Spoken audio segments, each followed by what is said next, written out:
What's up, everybody? Back Good. again, talking some ball. Happy Friday. We got me and my brother Yash here today, going over some rankings. How you doing today, man? I'm doing pretty good. Um, I'm waiting for a call back from Costco for employment. Aside from that, we're doing good. Hell yeah. Um, yeah, it's a good Friday, man. I'm ready to talk some football. I'm excited for some of these matchups over the weekend. Excited to talk about these rankings. I surprisingly had some pretty big movers. What's good, ATL? That was Good to good, see you, Atlanta. dog. Um, You want to talk about last night's game first? yeah, let's talk about last night's game. So let me pull up box score Because from that one because we hit a lot of things nail on the head, I think. Let me just pull up the box score. Texans win this one 23-19. We didn't call the outright upset, but we both said that this game we like the felt Texans. trappy. Yeah, we like the Texans more than the books did. That 6.5 point spread seemed like way too much. And the Texans easily covered that and ultimately won outright. How they got there, their defense just balled out. Josh Allen had no time all day. His receivers were creating no separation. Khalil Shakir finishes with 8 for 110, but that's like the most fraudulent 100-yard performance I think I've ever seen. Um, he gains half his yards on a hook and ladder play at the end of the game. Pretty fluky stuff there. Ty Johnson, other than behind Shakir, leads the team in receiving, and then no other wide receivers did anything. Feel like we were right about that. We like Ty Johnson and James Cook's receiving stuff. They combined for 5 receptions.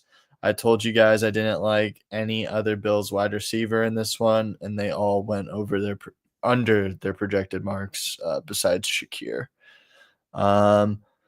Texans side of thing, Dalton Schultz is a notable kind of bummer performance. We felt pretty good about him. I think that probably the only thing we really missed in this one is we felt okay about Schultz, but he didn't do too much. That's 2 straight games now where tight ends have really not done anything against this Bills team, so that might be something we need to navigate moving forward. That's K. Dalton now and Dalton Schultz both underperforming last 2 matchups against them.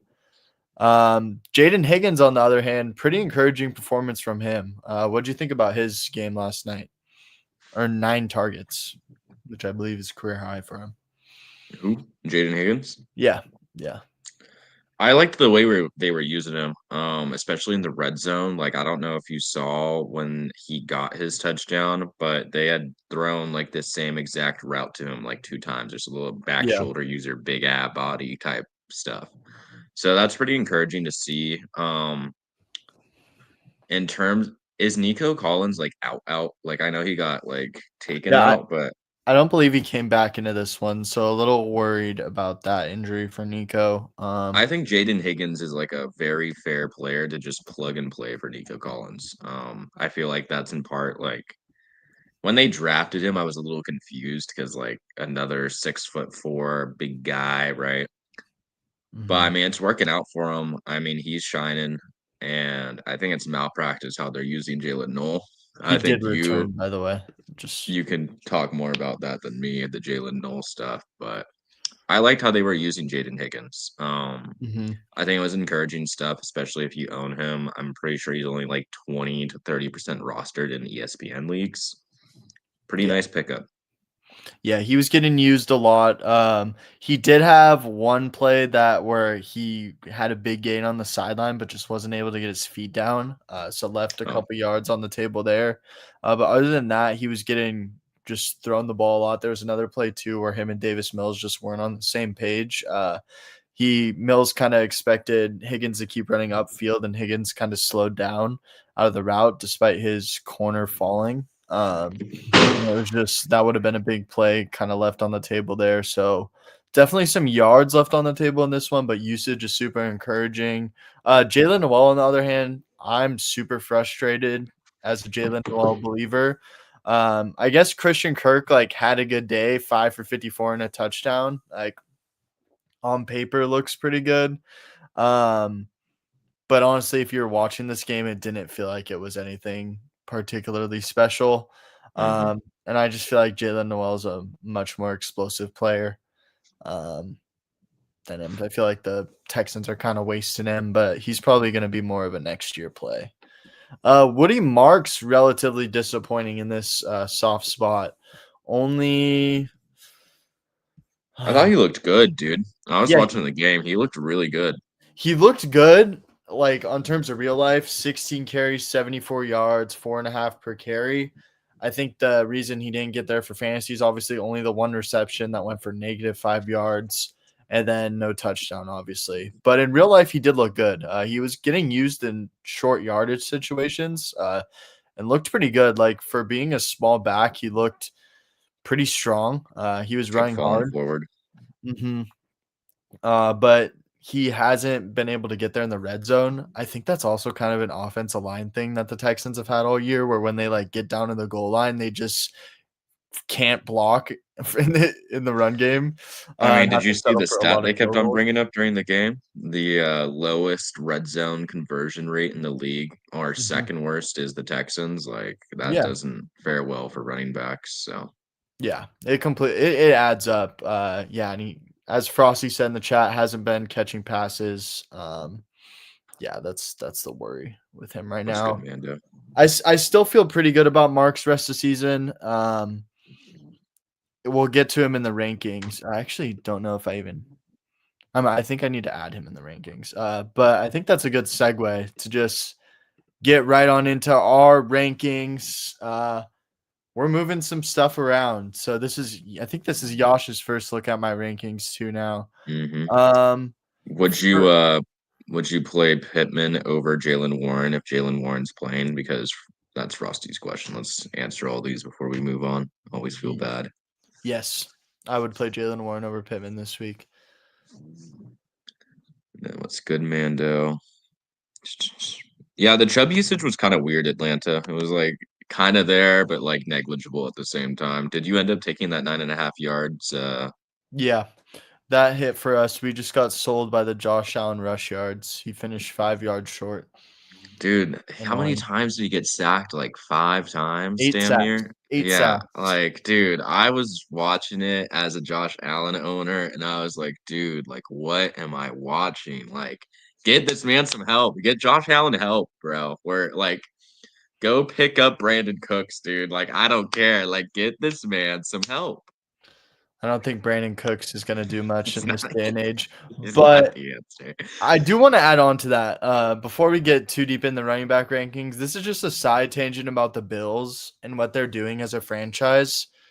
I feel like, they've just gone so bailed out by Josh Allen these last couple years, like, he's just really masked up this kind of organizational malpractice that has been going on the last couple years. They bring in Stephon Diggs, right? They give Josh Allen his wide receiver one, and then somehow that situation gets botched, and they have no real plan to replace him. They draft Keon Coleman, who's been a healthy scratch the last 2 weeks. Don't forget Clearly, Kincaid. clearly not doing anything wrong. Kincaid, your best pass catcher right now, can't stay on the field because he gets hurt all the time. Um, and you don't want your tight end to be your number one receiver unless they're a Trey McBride. Like Dalton Kincaid's a good player, but he's not a Trey McBride. Um, and then you look at their defense, and their defense has just steadily been going down these last couple of years. They can't stop the run. They can't get off the field. They just lost to the Texans and Davis Mills, dude. Um, I Drop Josh it. Allen can only play superhero so often, and I just feel like the Bills not giving him any weapons, not improving the defense is just it's really what's gonna be the difference in this team winning a Super Bowl in Josh Allen's prime or continuing to just make it to the AFC Championship and lose every year, in my opinion. Like I don't know. It just feels like the Sean McDermott era, like this current iteration of the Bills, like something needs to change. And it's like we're really taking Keon Coleman out as a healthy scratch for disciplinary issues, aka being late to meetings, bro. Like, what are we doing? Like that, to quote Josh Allen, bro. I don't know if you guys saw it on 4th and 1 when they handed it off to James Cook and he just got swarmed in the backfield, bro. And then Josh Allen goes to the sideline to Mitch Trubisky. He's just like, "What are we doing?" Like, I feel you, Josh Allen. What the hell are we doing? Yeah, that was an awful play call. I was pretty frustrated at that live.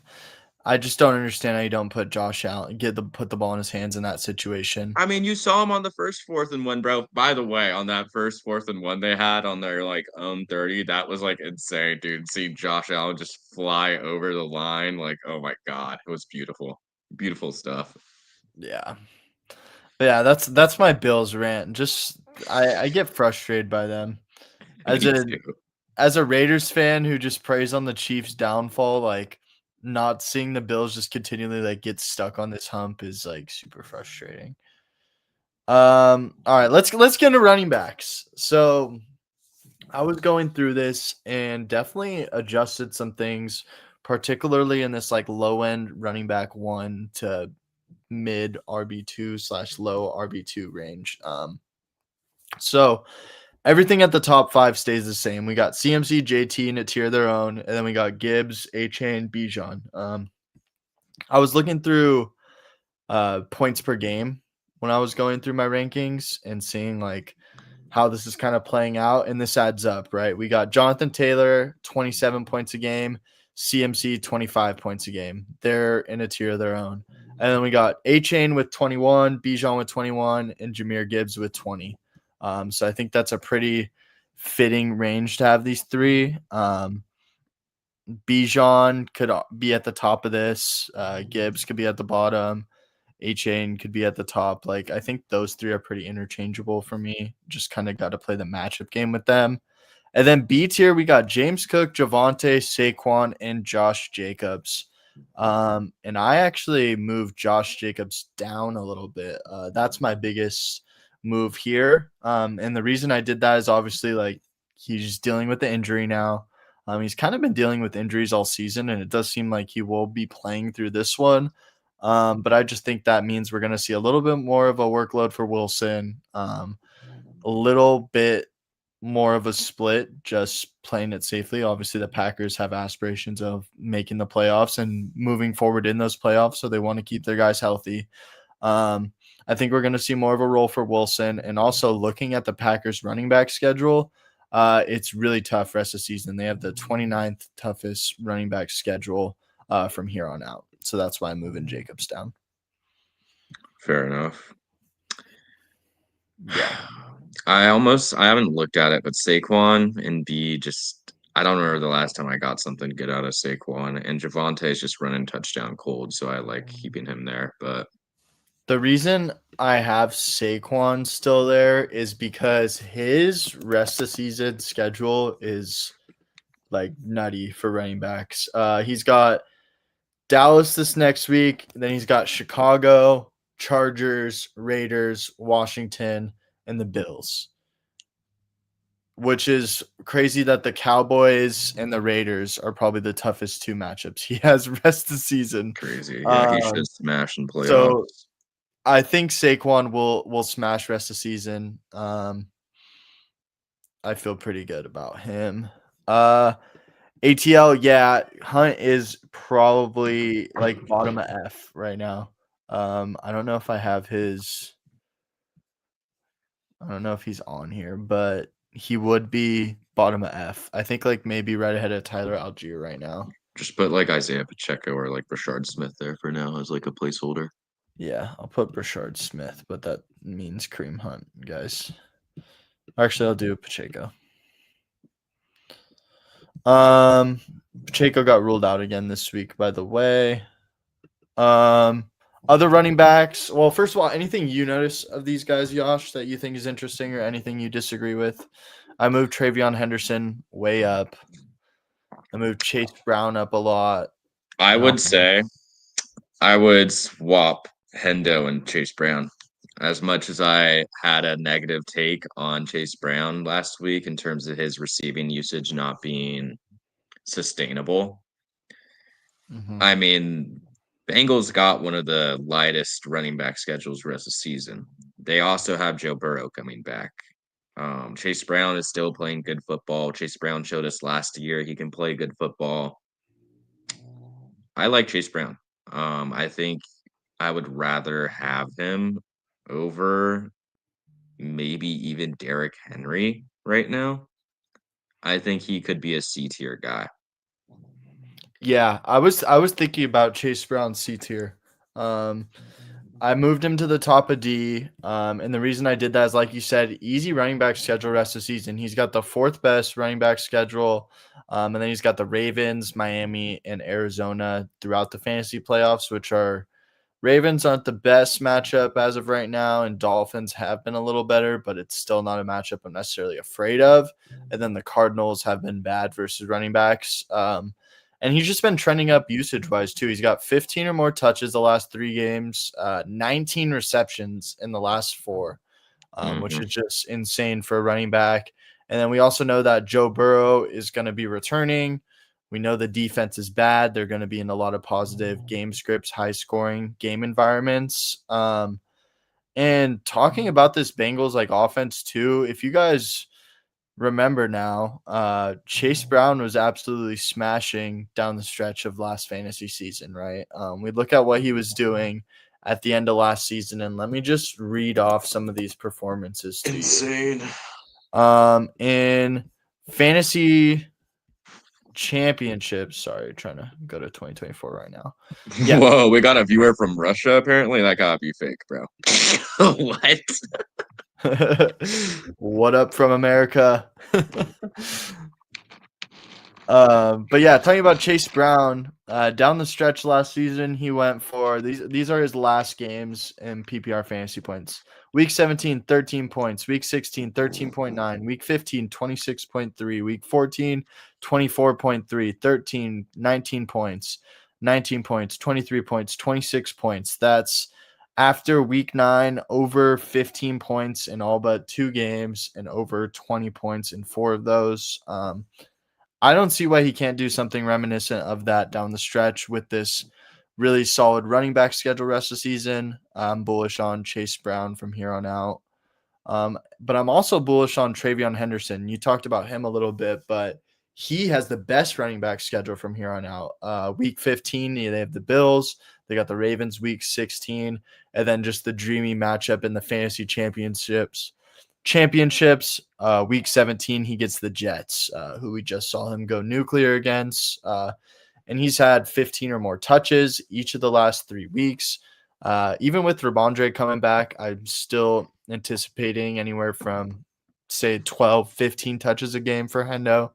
And I think with his profile, his explosive run rate, his pass catching profile, he can still be productive in that workload. I don't know. Maybe I need to evaluate him or Chase Brown. I think I can see an argument for either there. Maybe the answer is just to move Chase Brown up to C. I think that is the answer. And honestly, Andrew, I disagree with Derrick Henry low key washed. Maybe if you're looking at only the first 5 weeks of the season, look at weeks 6 through 10. Look at the matchups. Look at the performance. I mean, just straight up, look at how he did versus the Browns week 2 versus week 10. Like, I think it really is just the team just coming together. Defense is healthy. Lamar's healthy. What's to hate about Derrick Henry? He's averaging like 16 a game. Since their bye week, he's running back 14 in points per game, averaging 16. Damn, I'm so tapped in. But I just disagree with that, Andrew. I don't think he's low key washed. Like, he's low key old. And honestly, Bucky might be dead, bro. I don't know what's going on with Bucky. Is he playing this week? No, so Bucky got ruled out for this week. Todd Bowles said next week is the targeted return line, which is the first time we've got him to officially give us anticipated debut day. So that is good news. Apparently he had some mental health stuff going on. That's the latest report I saw. So that might kind of explain why he's been away so long and why it's kind of been relatively like underreported on. That's kind of rumors have been coming out. So hope Bucky's all good. Obviously sucks if you've been holding him on your fantasy team, expect him back. But looks like next week is going to be that return day. In the meanwhile, Sean Tucker, I don't have him ranked on here, but where do you think Sean Tucker would fit into this mix? I think Sean Tucker would go right in D, honestly. Maybe E, but I feel like he's more of a D tier guy, especially after seeing that explosion game. You would assume he gets more of a workload compared to Rashad White. Probably just have Rashad White as like a receiving down back. Like maybe D is a little too cute. Maybe E is a little more reasonable. Yeah, I think like But bottom of E is more where like the max I could put him, to be honest. but I don't know. I like Sean Tucker. I think he's a great player. I don't think he should have gone undrafted. That was clearly just a overreaction to his health issues coming out of the combine. Yeah. Boy, boy, Rico boy. Dowdle right behind Kyron Williams. Kyron actually sneaky, like having a really good season. He got there against Seattle. That was a good call out by you. But he's running back 8 in points per game, averaging 16 points per game. Only 9 running backs this year, averaging over 15. So that is good to see from Kyron. And then let me see who else is notable from this list. Travis Etienne, I slid down a little bit just because of how good Tootin looked. I'm scared that Tootin is going to start taking a little bit more of a workload from him. Kenneth Walker, I slid up.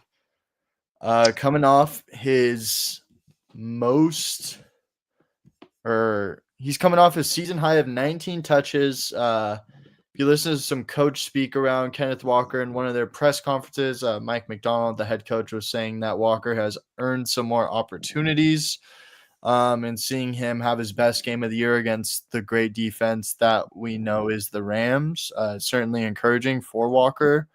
Has a really nice spot this week against the Tennessee Titans. So hopefully we see the big Walker blow up game that we've kind of been waiting for this weekend. It would be the spot to do so, I think. So I'm feeling a little bit better about Walker rest of season. I still don't feel great, but he's slowly starting to move up, and I can see him creeping his way into E tier, maybe even D tier if he finishes the rest of the season strong. We know the talent's there, obviously, with Walker. You just need to see the workload, bro. And just it's so annoying having like Tyler Algier and Zach Charbonnet. Like it's so frustrating. Yeah. BTJ ruled out, by the way. Is your dog snoring next to the computer? Can you hear? Can you actually hear my dog snoring, dude? I'll move him. Like, yo, what's that noise? yeah, Mojo gets a little loud. Sorry, guys. He's a good pup, I swear. Screw him. He be selling the parlays. Andrew, what parlays are you taking that Derrick Henry is selling you in, bro? Besides like his receiving yards, like I don't know. Alex, what's up, man? He asked if Jacobs out, Emmanuel Wilson or ETN. If Jacobs is out, Emmanuel Wilson, but it seems like Jacobs is going to be playing. I think I would roll ETN still against the Cardinals. Scoring a touchdown. Yeah, that kind of sucks, Andrew, but that should change. I mean, who are they going to give touchdowns to on the Ravens? Like Zay Flowers. It's just honestly going to be Lamar, Andrews, Henry. I feel like. Yeah. Anyone else you want to discuss here before we get to wide receivers? Let me look in the depths. Not moving RJ Harvey out of F until you see more, or what? You're not going to project it out. Yeah, I need to see it. Sean Payton. I hate Sean Payton, dude. He's a fantasy football terrorist. Reasonable. And you didn't move Tyrone Tracy Jr. after his good week. Oh yeah, maybe I can move Tracy up a bit. That might be a good shout. He can go to top of ass. I think he's a better play than Kareem Hunt. Okay. Yeah, you're probably right. Maybe he can go here. There you go. Just for you. There we go. Apparently, Kenneth Walker just popped up on the injury report. Sick. Dude, I'm so over just like the Seahawks backfield, man. Like those are players you just want to like sell. Like they could start on your team, but they're not going to win you a league, really, in my opinion. Like they'll give you points. They're just not going to be someone you love. Big Kenneth Laughlin Walker backfield. glute was added to the injury report and is Bruh, questionable. what is this freaky frog doing where he got a glute sprain? Bruh. Bring back Mac Jones to the Jags, man. Honestly, Frosty, there's like so much quarterback stuff. Side note that just is like, I bet so many teams are just kicking themselves, honestly, over like these quarterback like carousel that just like, why do the Niners always have a good QB too? Like, why do they always just have a dog there? I really am interested to see this offseason what happens with quarterbacks, especially considering the weak quarterback class, right? If Walker's out and Charbonnet is presumably taking those running back one touches, how high are we on Charbonnet against the Titans this week? Against the Titans. Were we just high on against the Titans and they didn't perform well? Was that Marks. Woody? Yeah. I don't think Zach Charbonnet is a better running back than Woody Marks. Yeah, I think the Seattle offensive line's a lot better, and offense overall is a lot better, though. I think he might be a slightly better play than Tyrone Tracy Jr., or I think he's like an F tier guy. I don't think I move him anywhere into E. For the week? For the week. I don't know. I think that'd be too low. You think? Yeah, okay. That's what I'm saying, Frosty. I think Charbonnet would do very well if he goes into this week as the running back one. And I can't see him getting 20 points. In games, I can't see him getting 15. Walker last year, he smashed. He hasn't been efficient this year, though, on his touches he's been getting. Because he's been getting like short yardage goal line work. You look at his rush yards prop right now is at 45.5. That might be something we need to play if Walker's hurt. His rush touchdown is also plus money, which that might be the better way to play it, to be honest. I don't know if he has a fantasy score line, but he has a comparable defense. Last year in games without Kenneth Walker, Charbonnet scored in 4 of the 6 games without Kenneth Walker. I mean, he'll probably get a score. I don't know. Maybe E, but I wouldn't. I'm not too high on it. He'll get some passing work too, dude. Like, I think what I'm gonna do is I'm gonna be drafting Kenneth Walker in some underdog weekly drafts, and then just set Charbonnet to be like the immediate substitute if he gets ruled out. Yeah, Hunt always has better odds than he should. The sports books, like, I feel like are a little slow on that Kareem Hunt touchdown props. Beginning of the season, we were getting him like plus 300. It was insane. Yeah, that's what I'm saying, Frosty. All right, let's get to wide receivers. All right, first glance, anything that pops out to you right off rip. Let me know in the chat if you guys see anything that looks wrong. Clown Diggs. me. Let me know I'm a genius. You name it. I think Diggs should be in D tier. I'm high on Diggs. I'm high on the Patriots offense, and he's the one player who has a consistent role, I feel like. A carved out role. Was he though? I think so. I mean, guess he's the clear favorite target for Drake May. Yeah, and he is wide receiver 24 on the season, 13 in points per game. Or averaging 13 points per game. I can move him to the bottom. Would you really rather have AJ Brown over Stephon Diggs? Like, I don't think so. For me, at least. Yeah, AJ Brown averaging 11. Yeah, you're probably right with this one. Maybe I'm a little too low on Diggs. AJ Brown, probably I'd still rather have than Zay. Teteroa or Diggs rest of the season. If you asked me this 4 weeks ago, I'd say Diggs, but right now I might be Tet. I really think he's getting that, late half of his first year, growth, That breakout rookie even. rookie bump. Yeah. I think he's finally living up to where you drafted him probably, like 4th, 5th round. Mhm. I think he's a solid play. I mean, he's the X in that offense. Bryce Young's playing good football, mostly, kind of, not really. Depends on which game you look at. Played great last week.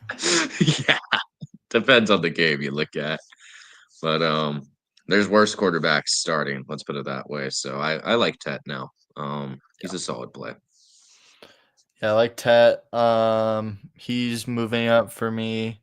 I see some comments about London. You guys are a little worried about what it's gonna look like now that Kirk's back. Honestly, I feel like Kirk coming back doesn't really change much with London for me, at least as of right now. It's not like Penix was playing like crazy good football. I'm more kind of wait and see with him.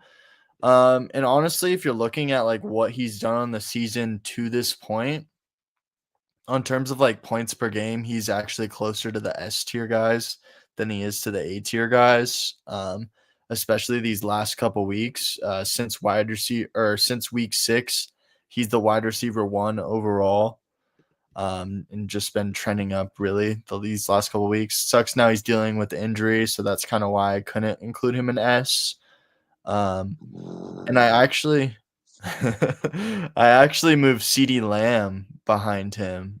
Dropped CD Lamb out of S tier. I don't know if you caught that, Yosh. I did. I'm looking at it right now. You ranked him right next to Pickens. That's a Yep. very hot take, but it's one I agree with. I was gonna bring it up last week, low key, but then I thought it was too hot last week. I'm like, nah. I'm like, nah, he's heating up. But Yeah. I mean, that's what you get when you're a receiver 1 and you're drawing that good corner. And George Pickens is a great receiver. Yeah. Dak's getting that connection built up more and more every week. Um, I mean, you saw it after the catchability too with Pickens, man. Like, he's a Yeah. great player. Yeah. And He's I a lot think to he's watch. so great that he's bringing down CD Lamb in terms of just like the fact that Dak doesn't have to go to CD every play. Yeah.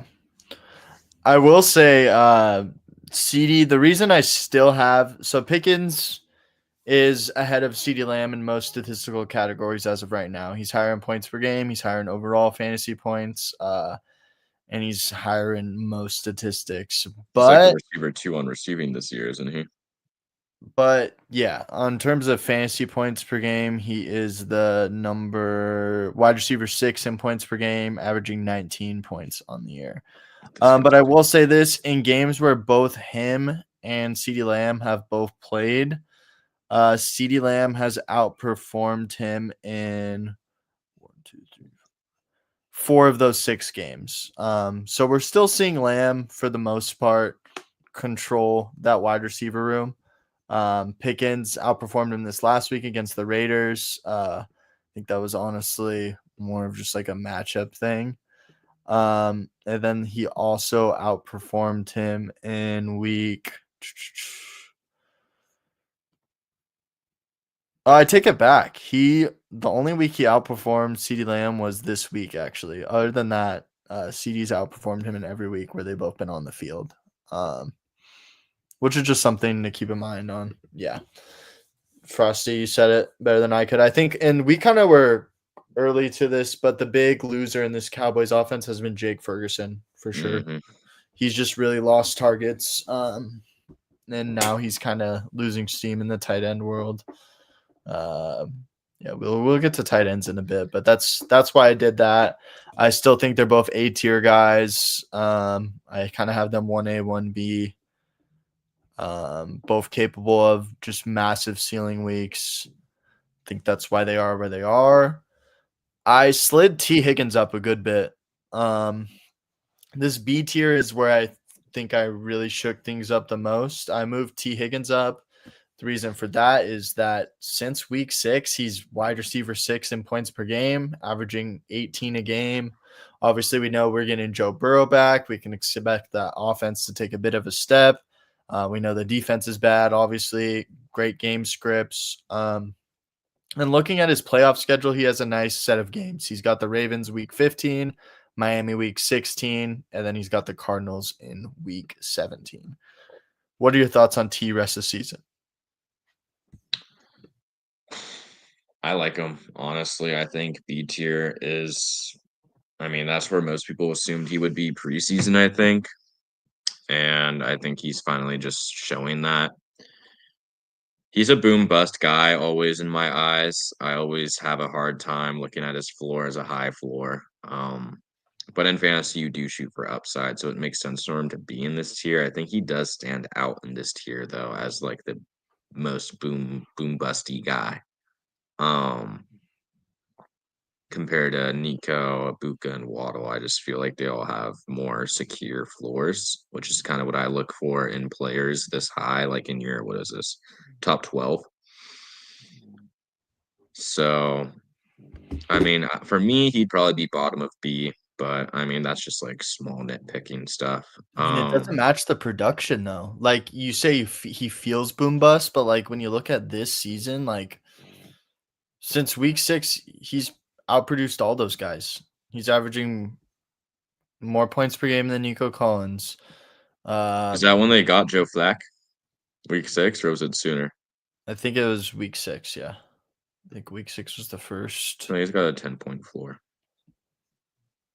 Better floor than JJ. That's what I'm going to be interested to look into in a moment. But I'm waiting for another down week from Rashid. Then we can move him down to A. You know, I'm always praying on Rashid's downfall. Yeah, his points per game, he's still averaging 19 points per game on the year. He fits in the S tier for now, but I also was thinking about moving him down a bit. But I think bottom of S is okay for him right now. Justin Jefferson did slide a little down after another down week, but he's still Justin Jefferson, still has a massive ceiling every week, averaging 14 a game. You still have to start him every week. And then Olave has been moving up for me just continually throughout the process. Yash was early to it, but he's been great. Quietly, wide receiver 8 in points per game since that week 6 threshold.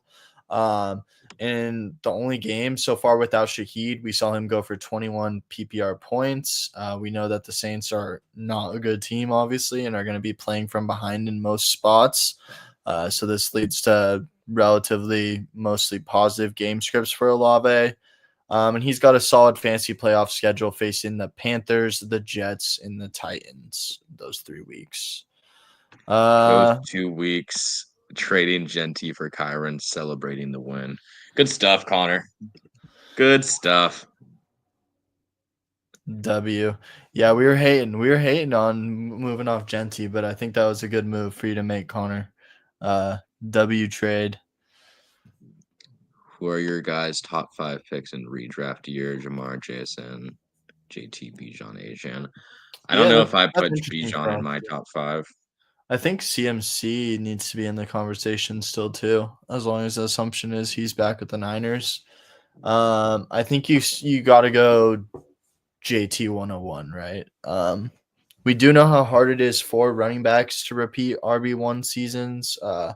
But I think like just after what JT's shown you, he's got to be the 101 next year.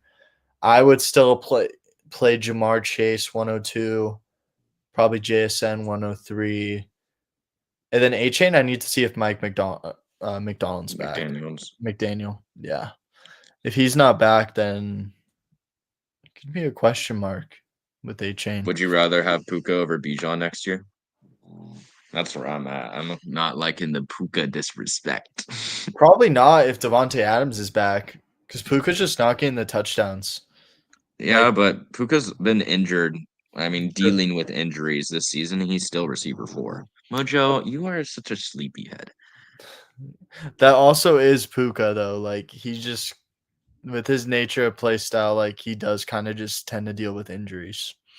Yeah, Like physical guy. it's come to be something we expect with Puka. Like he's going to be on the injury report throughout the season.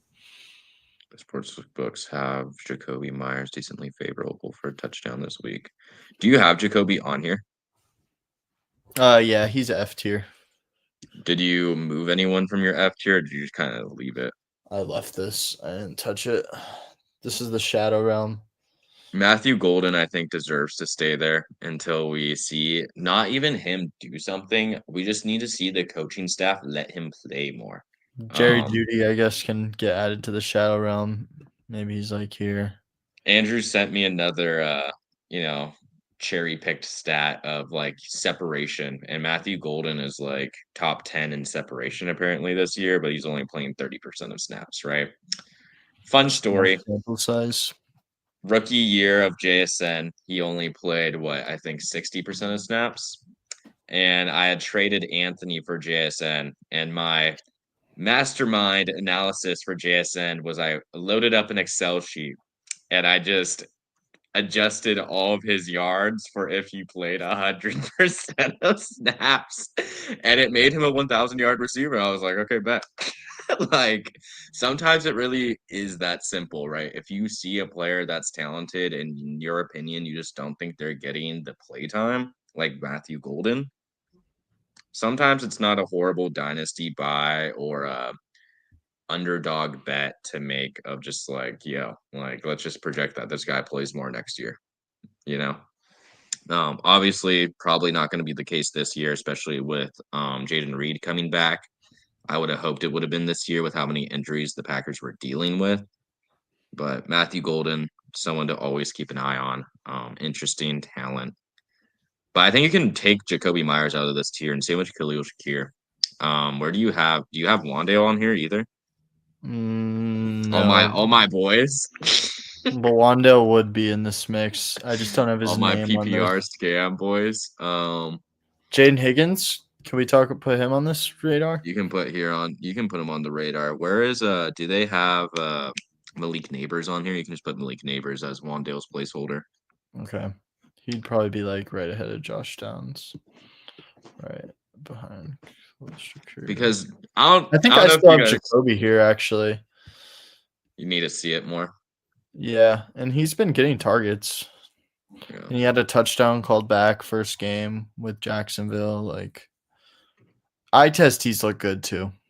Khalil Shakir looked good last game, bro. I don't know if you guys saw the clip I sent to the Discord with his little run after the catch for like 30 yards, bro. The two guys missing him, jukes out another guy. Gabe Davis muffs the block, dude. That low-key could have won them the game. Like, if Gabe Davis gets that block on that guy, bro, I think Khalil Shakir houses that for like 60 yards. But Khalil Shakir looks good, man. You know, he's got the dad strength, just gave birth to a kid, you know. He's a guy. Gave birth. Excellent analysis. But seriously though, like Khalil Shakir is like not a bad receiver. I think him and Wandale are very similar in how they play. I mean, it's always like a guy like that you like to put in your flex every week if you get him for cheap, you know? Yeah. Mando asked if Worthy and QJ are holds. Yeah. I mean, you're not going to be able to sell them with what they could still give you, right? You're not going to get the right value. Did you see what Mahomes said about the offense? No, what did he say? He said how teams are playing like way more man coverage versus them than years past, and they haven't been able to hit on their deep shots, and that's why. And so they need to focus on hitting those deep shots, basically. I heard a take this true. weekend. He has missed a lot of downfield passes this year and the last couple years, to be honest. You can really just tell like him being like elite in that category versus being above average in that category really does affect this team a lot. An interesting take I heard this weekend from one of my favorite fantasy shows was that they were talking about how Tyquan Thornton low-key looking better than Xavier Worthy. I was all for it. I was all for that propaganda, dude. I was like, damn, I might have to look into that as someone who owns Tyquan Thornton in 2 leagues, right? Like, It's like Interesting. stuff like that that's always interesting to look at. Because seriously, what is the difference between Taekwon Thornton and Xavier Worthy? Xavier Worthy runs a little faster. Yeah, I mean, and every time they've needed a big play from Taekwon, he's delivered this year, and you can't really say the same about Worthy. Taekwon was eaten when he had the opportunities, man. Like he's a second round pick. End of the day, like Xavier Worthy is basically a second round pick. He was like what, the 32nd pick in the first round. Mhm. So I think stuff like that's always fun to monitor. I wouldn't get rid of QJ. I know he's given you 2 donuts. I'm pretty sure I started him both times he dropped a donut, but Yeah, this you just kinda gotta forget about this last game if you're owning the Chargers. Like, that's just one yeah, of the ones you gotta burn the tape and move on to next week.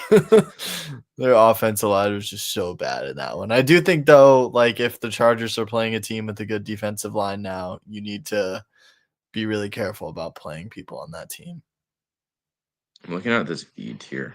I feel so weird having Sutton that low. Where do you put Troy Franklin on this list if you could? Do you want to load up a picture while we talk about it? Because I feel like he does earn a spot on this He'd be list, I E. think. He'd be E.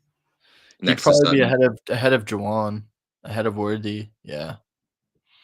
Is interchangeable, just gotta pick who blows up every week. Yeah. Oh, people are loving the Packers talk right now. Let's go over this. People are really loving the Packers stuff. That's a very Christian Watson's old these days, huh? He's like turning 27 next year. Is he out of his rookie contract? Christian Watson, like, that's a name we should talk about because he's looked really good since he's been back. Like, I kinda wrote him off, like, heading into this year and, like, I coming did off the too. injury, like, I've kind of faded him, like, I'm regretfully, like, was in on Ayuk post-injury and then was just, like, out on Christian Watson, and then Christian Watson's been the one who's come back and given us production right away, and then Ayuk is still not even sure if he's gonna be playing. So yeah, I'm excited about what Christian Watson's shown us, to be honest. He had a good game last week, really tough catch on that touchdown, and it was just a hell of a play he made on that. Um, I don't wanna forget too that Christian Watson was a pretty, like, highly thought of prospect too when he was coming in. Like, there was a point where people were talking about Christian Watson as, like, worth, like, a first round dynasty pick, which we're certainly not there, but, like, if you He's can got get the him build, for bro. like, I bought him for a third in one of my dynasty leagues, and, like, that feels pretty good. I bought him and, Parker Parker. Washington for a third, which, like, at the time was like, "Yeah, this doesn't feel great," but I feel like I could maybe get a second for Watson plus something else now. So that feels pretty good. Do you think Jaden Reed will make a big impact in week 14? I could stash him on. My problem with that is I just don't like buying into players immediately coming off of injury and making an impact unless the team really played it slow, right? Like I will say about Jaden Reed, though, the Packers, like, they're gonna need him. Like, they need without him Tucker definitely. Kraft, they need a yak guy. Um, Hmm.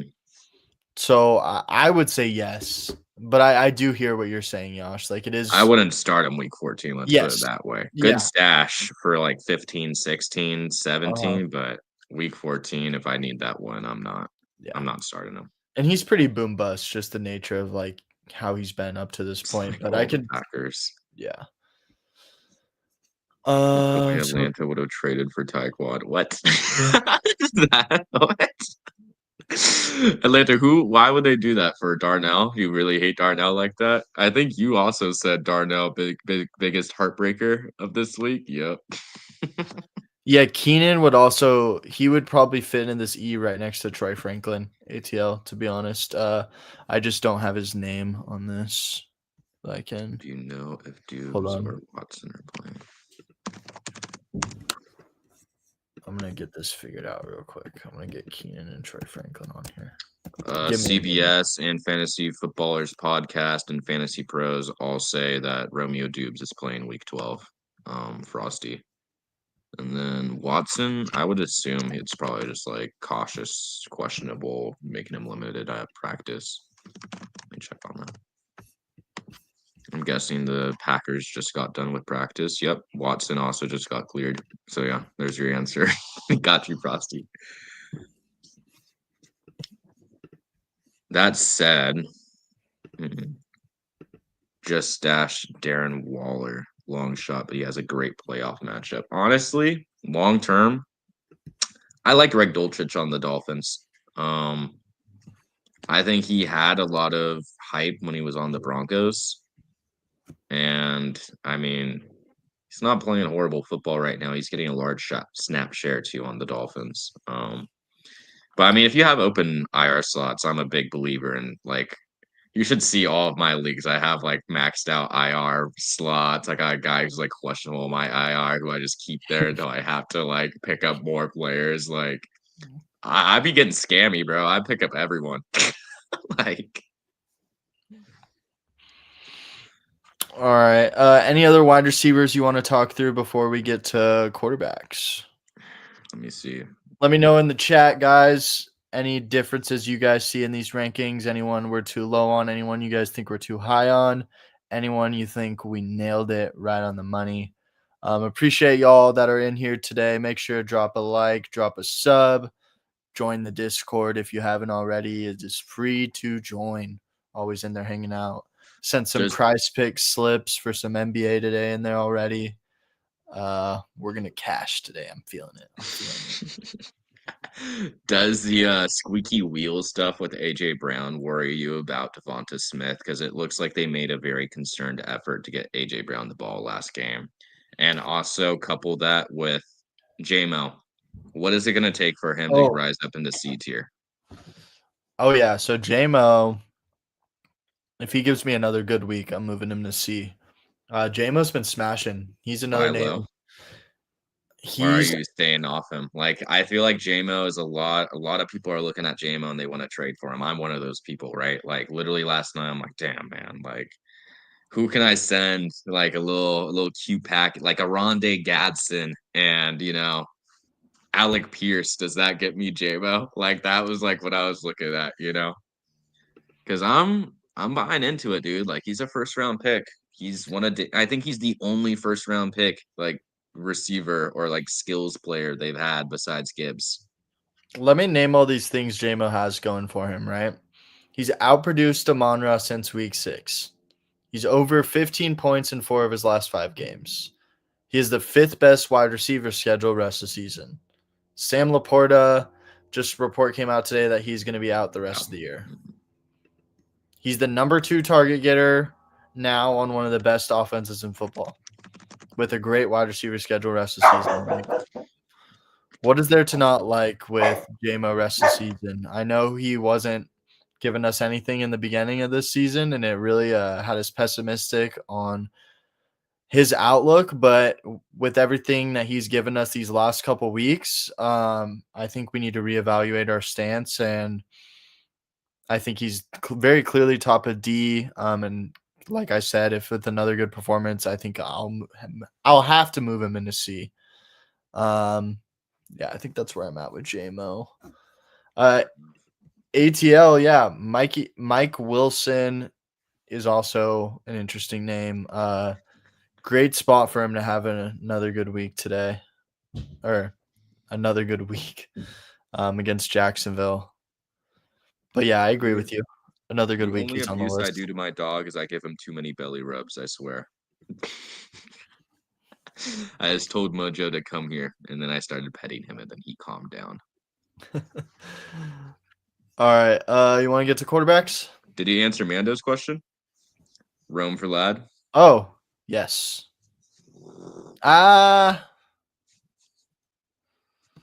Yeah, I think I need to slide Rome down. I think I thought I did that, but I think I do actually prefer Devontae and Lad to Rome rest of the season. I was looking into the numbers on Rome, and like his productions felt like more than it's actually been. Like he's only averaging 13 points per game this season. He's been a little more boom bust than we would hope. At the beginning of the season, he was running super touchdown hot, and that's really slowed down. I was watching a video breaking down like Caleb Williams in the red zone, where he's actually been like really struggling this season. And that's the big reason why the Bears are playing in so many close games. They're kicking so many field goals. It's because Caleb's been struggling once they get in the red zone to finish off drives, throw the ball into the end zone. If Caleb can kind of clean that up, I think the Bears' offense is going to be a problem. I think next year I'm going to be all in on Bears guys in fantasy. I think I'm going to be drafting a bunch of them next year, but I think with how young that team is and Caleb first year in like new offense, still very much learning the ways of playing an NFL quarterback. Like I think the Bears offense is going to be really fun next year, but rest of the season this year, I think we need to lower the pass catchers a little bit. It also just feels like someone like the offense is weird because some weeks like there's just someone who's like clearly the focal point of the offense, but like someone's getting 0 catches and 0 yards. Like it's so weird. Like there's been weeks where Roma Dunze goose egg. There's been weeks where DJ Moore's goose egg. There's been weeks where Colson Loveland's done nothing, but they've all had boom weeks too. It's just such a weird offense to navigate for fantasy. I did Um, not know DJ Moore had a 4-year contract that he signed in 2024. That's wow. How do you feel about that? so he has 3 more years under contract after this year, or 2 more? I think it would. He signed it July 2024, so I think it goes through the He has 2027 season. no, it would So be two 2 more, seasons. 2 two more seasons. Yeah, seasons. Yeah. Yeah, it depends on how much they're paying him and how much dead money they would take on if they cut him.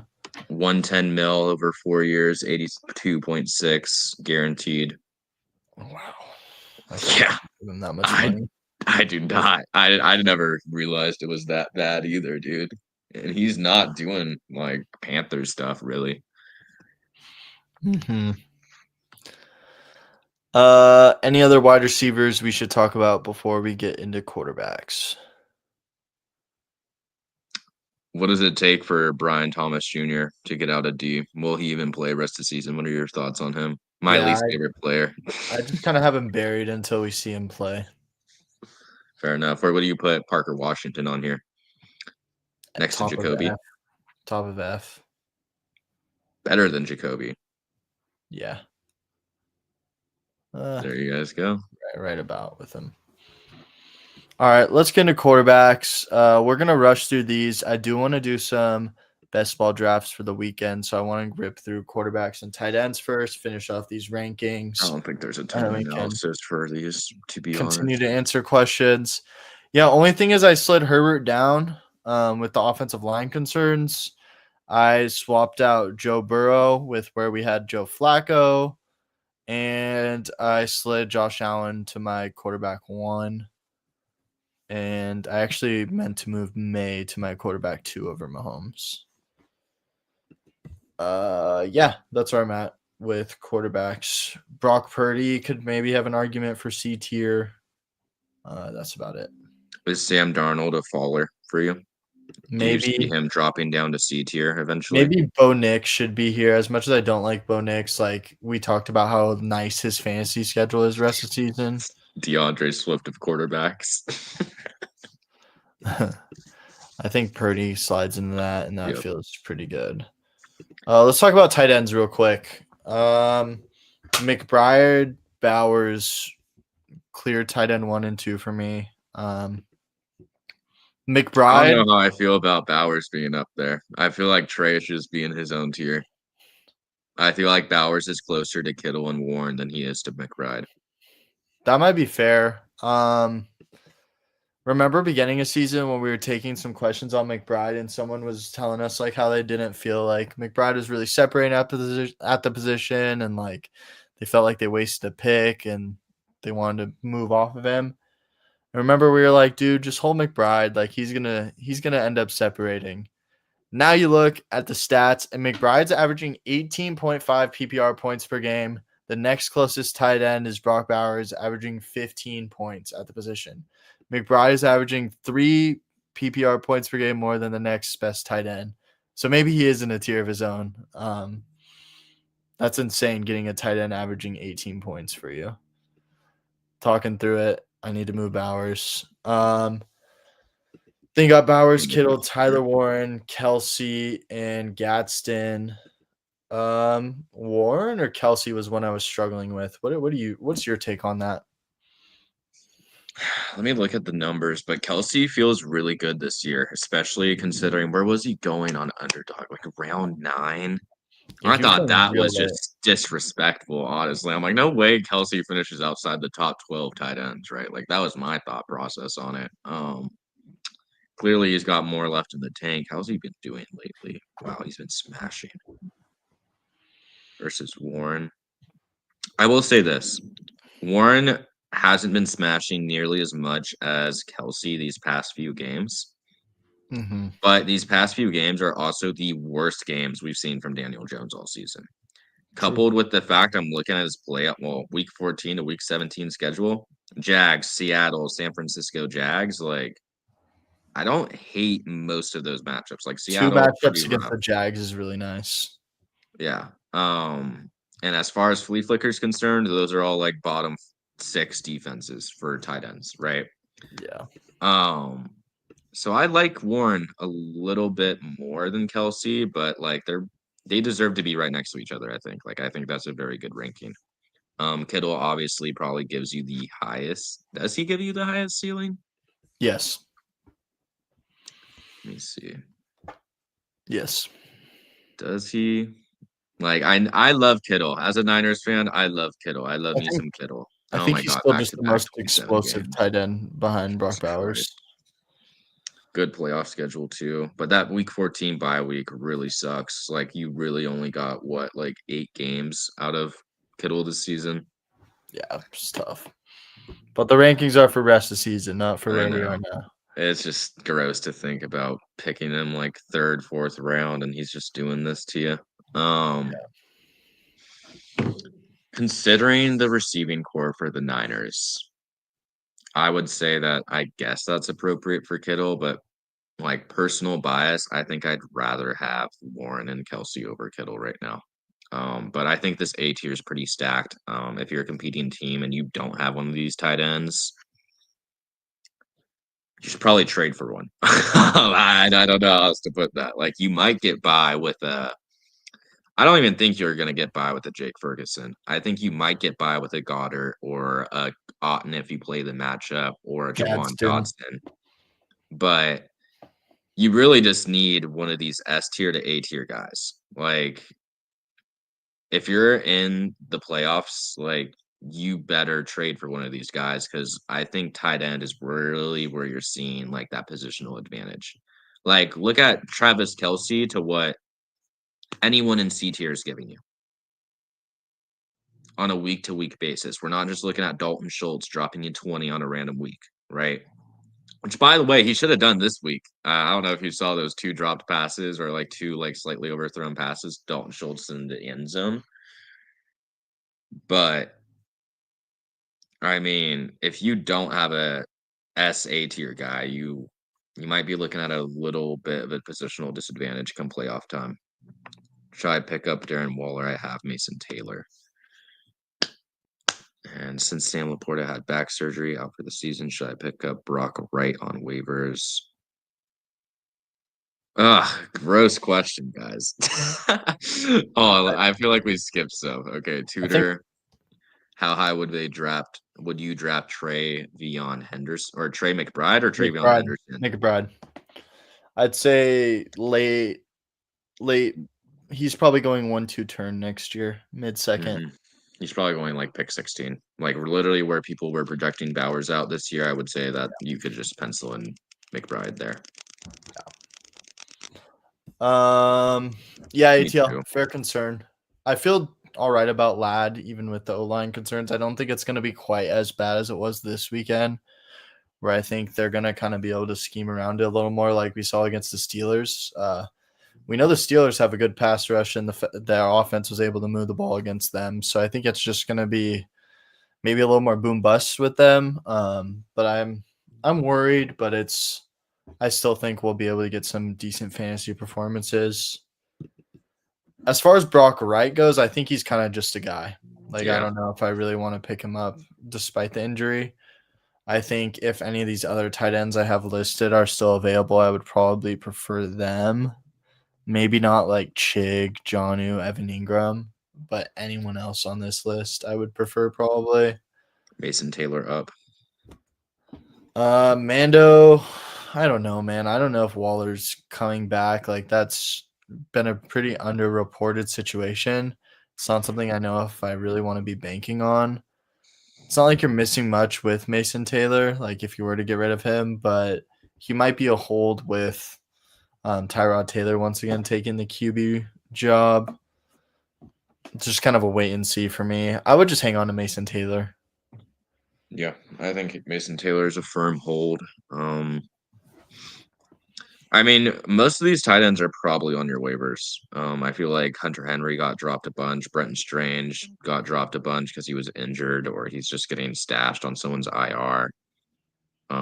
Theo Johnson, I feel like is still under rostered. Zach Ertz, you could probably trade like Keenan Allen for Zach Ertz, and Zach Ertz will give you way more production in terms of position compared to what Keenan will give you.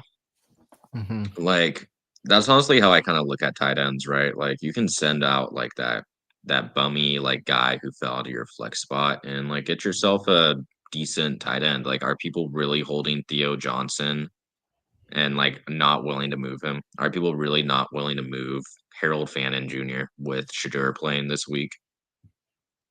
You know, like it's stuff like that. Like even Kyle Pitts is a name where like you could joke, you could he up next, bro. I want him bad, and you might get him off the team, right?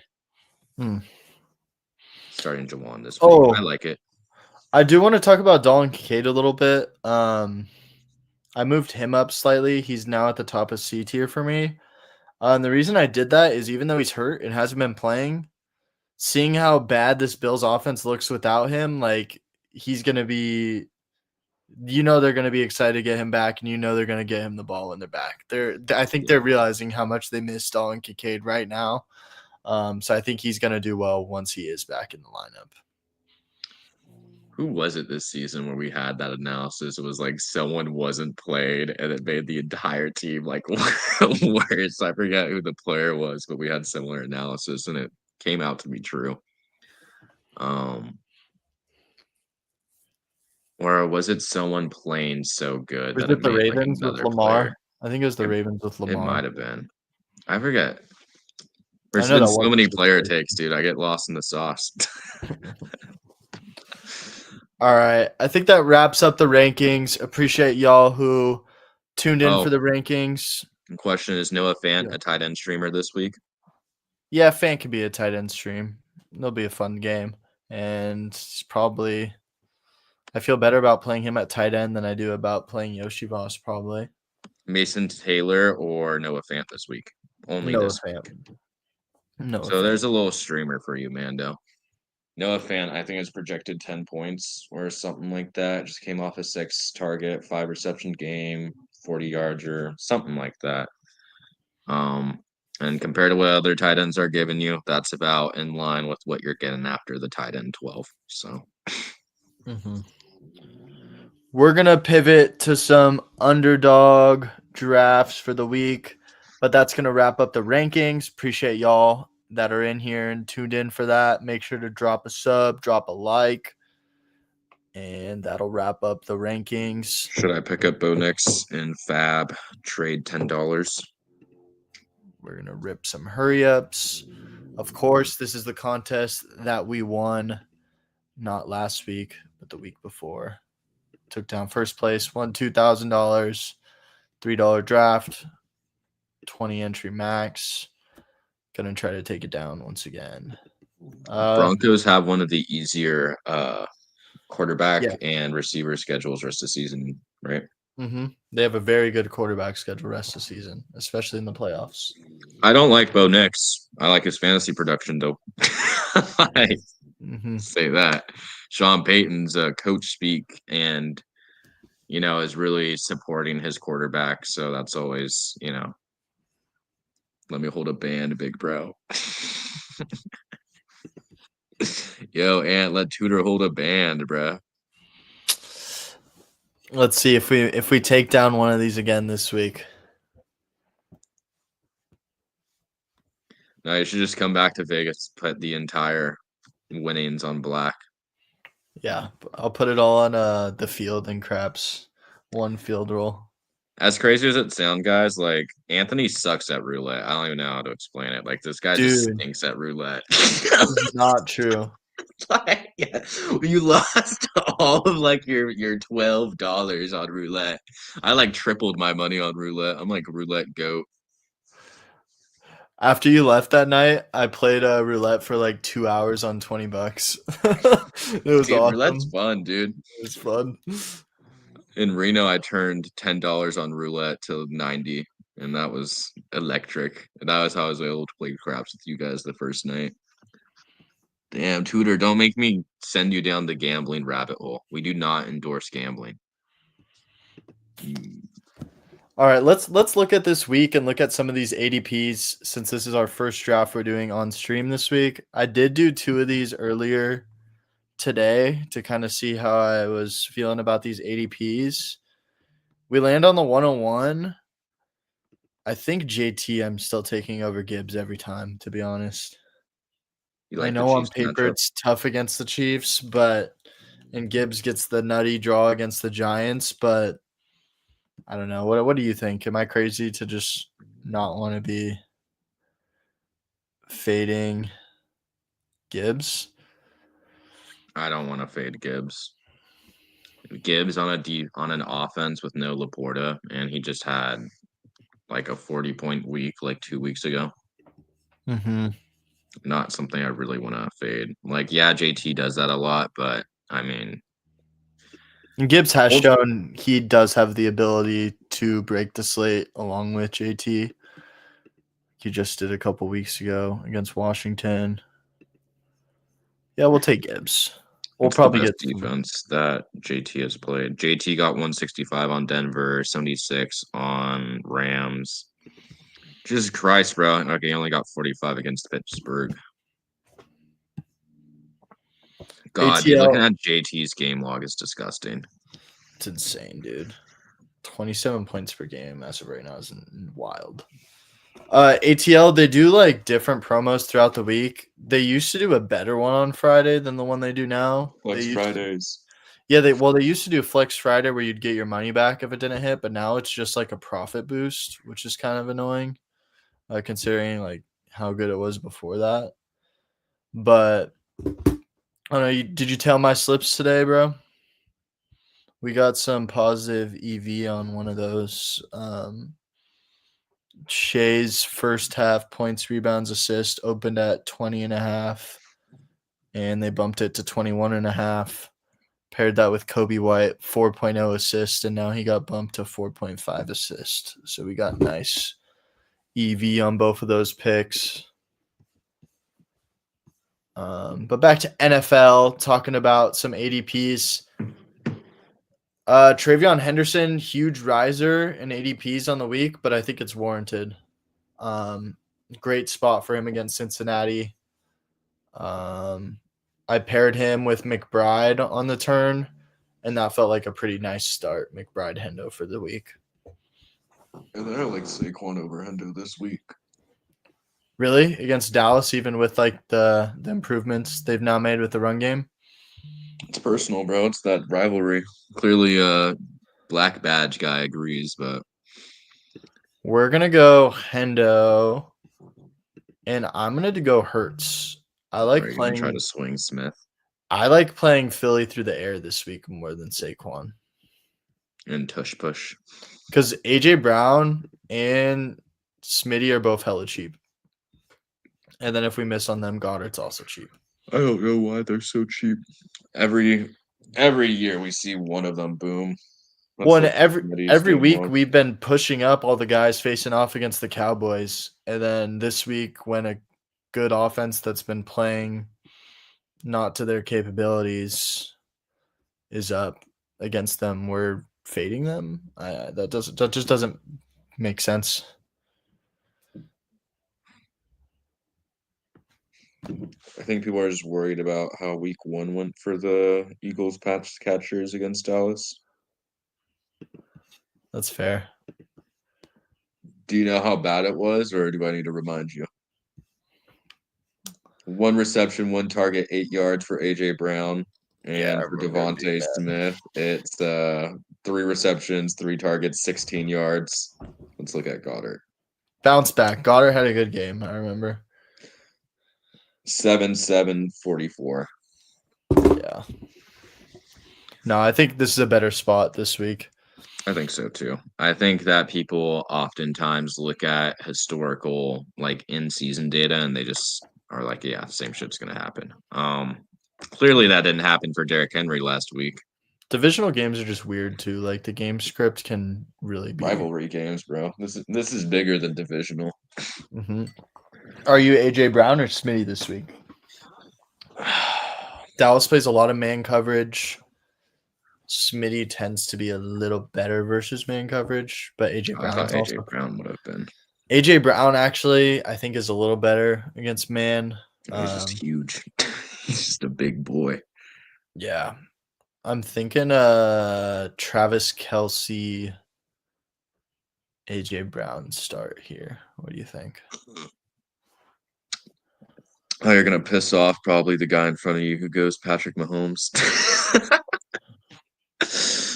What? What are we doing, guys? I want to see how far Mahomes falls then. There goes Kelce now. Yeah, he did the smart thing. Yeah. All right, we'll take AJ Brown. And then should we just get Goddard? Or should we get Smitty? You can't get both of them. Let's get Diggs. And then we'll There we get go. Goddard on the last pick, hopefully. Because I feel like you're limiting your ceiling by getting 3 Eagles. Do you really think We double down on New England. But that's fine against Cincinnati. I'm gonna hop into another one while we're waiting for this one to finish. Are you out. considering getting any Ramondre shares? Probably not. Nice. Excuse me. Not something I'm super interested in, to be honest. Oh, the other draft filled up right away. We draw the 103 in this one. There goes Goddard. That sucks. Who else is there for the, was it 10 a.m., 1 p.m. slate? Yep. We got Hunter Henry, but I already took 2 Patriots, so probably don't want to do that. Mark Andrews, Juwan Johnson, JJ. Give me Juwan. Jake Ferguson, Kyle Pitts, Theo Johnson. There's actually a lot of guys. Colson Loveland, Harold Fannin, AJ Barner. I think Juwan Johnson's interesting, and so is Kyle. Yeah. I have $10 on Underdog, but can't use it. Is it because it's from a bonus thingy? Yeah. Yeah. What do you mean you can't use it? Probably can't withdraw it. Yeah. But they're just straight up not letting you use it. That's weird. Does Kyle Pitts having a lower ADP than Juwan Johnson change anything for you? I'd probably lean Juwan Johnson in a nutshell just because he's the receiver 2 in that offense, or receiver 3 in that offense now. Actually, I feel like he's more of the receiver 2 in that offense. Oh, the other draft started, and we're going to start off with Bijan. Yuck. See, Bijan dropped 30 points last week, but we're still disrespecting him for some reason. It's because they're playing against the mighty Saints, bro. Yuck. At home in the Caesars Superdome. You want to talk about yuck? Devon Vele, guys, just remember, I put you all on Devon Vele this week. Just remember that when he drops 28 on your head top. Shit's not happening. He might drop like 12. He might drop like 12 to 16. But it's probably going to be like a 30-point week for. Honestly, do you think this is a fade Olave week? Falcons receiving defense. Damn, CD round 2 is crazy. The Eagles defense is so good. Yeah. Honestly, though, like, would you say the Eagles defense is better than their offense? Yes, as of right now. I don't think I'm going to have much Brock Bowers this week. You know what stat I saw during the Texans game? It was that the team that's best in points allowed and yards allowed has never missed playoffs. And they showed that they flashed that during the first quarter, I think. Yeah, that's nuts. And that's the Texans, by the way. So 0.500 team, no longer. I think they could sneak in. I'm really hoping we can get this. Wow. Dude. Look at this start we just got. This is insane. Ooh! I don't like Chase Brown this week against the Patriots, though. That's just a tough matchup. He's going to get a lot of receiving work, though. And it'll be high scoring. Oh, wait, I think I figured it out. Need Eagles to absolutely clobber the Cowboys so I can win this week. LOL, my opponent has Dak, CD, and Pickens. I bet Anthony is secretly with you after last weekend. Go boys! Let's go, boys. Most annoying fans I've ever been around, dude. Oh my god. Most annoying fan. Yeah. Yeah. Most annoying thing, bro. Right behind me at the game, I just had someone screaming that in my ear the whole game. It was an awesome experience. Awesome. Exhilarating even. Yeah.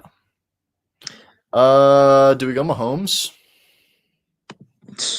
Do we go James? No, I'm gonna do this. Let's get JMO. And we'll bring it back with Goff. I like it. And then at tight end, if we can get Goddard, that would feel pretty nice, but I don't think we're gonna get it.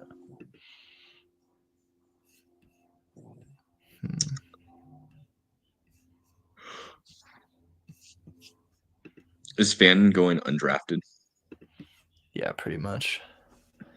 I think that if you get a really bad draft start, I think mixing in some Fannin might be good. Just buy the upside case for Shador throwing for 250 and all of 100 yards. Just go to Fannin. Because I mean, people like to say that rookie quarterbacks like to lean on their tight ends, right?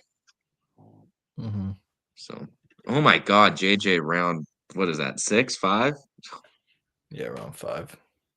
Wow, we live in a society, guys. Who are you looking at, tight end?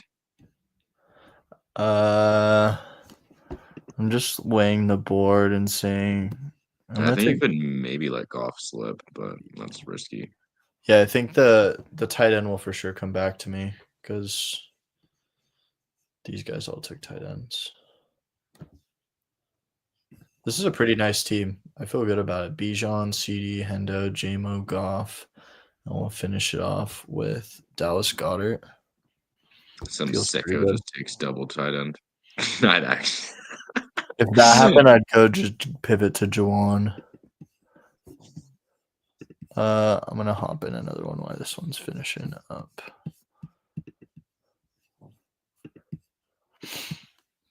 Keep ripping these. Where's Jake Ferguson going? Is he also going undrafted? He's like tight end 7. Javonte also going 6th round. Eagles do have a great defense, so like we have been referencing. I just like to see who people are fading. AJ Brown above Devonta Smith. Josh Jacobs also going 6th round. It's a great buy. Well, not really against the Vikings, even if he's healthy. I don't love it. Yeah, I'll probably take some of him, but not a whole bunch, just because. Who'd you end up picking there? We took Goddard. Okay. And then we hopped into another one. We get the 102. Hopefully in this one we can get Jonathan Taylor. so we can get our first share of him. If not, we will pivot to Gibbs. Tutor, you gotta time it up so you can get into Anthony's draft, bro. Yeah, I'll tell you when I'm firing up the next one. My bad. But it's pretty easy, Tutor, depending on the draft. Me and Anthony have gotten into a few. Yeah. Just don't snipe me. You're gonna have to silently draft. Yeah, I'll wait till after my picks to talk about them. We get JT in this one. Nice way to start. I think the one draft I did with Anthony was one of the flock community drafts, and like only the top player advances. And I think me and Ant are either Ant's winning one of them or I'm winning one of them. I forget, but only one of us can advance, so it's kind of personal.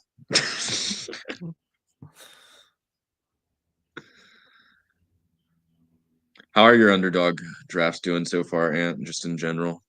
I'm advancing at a. Let me count.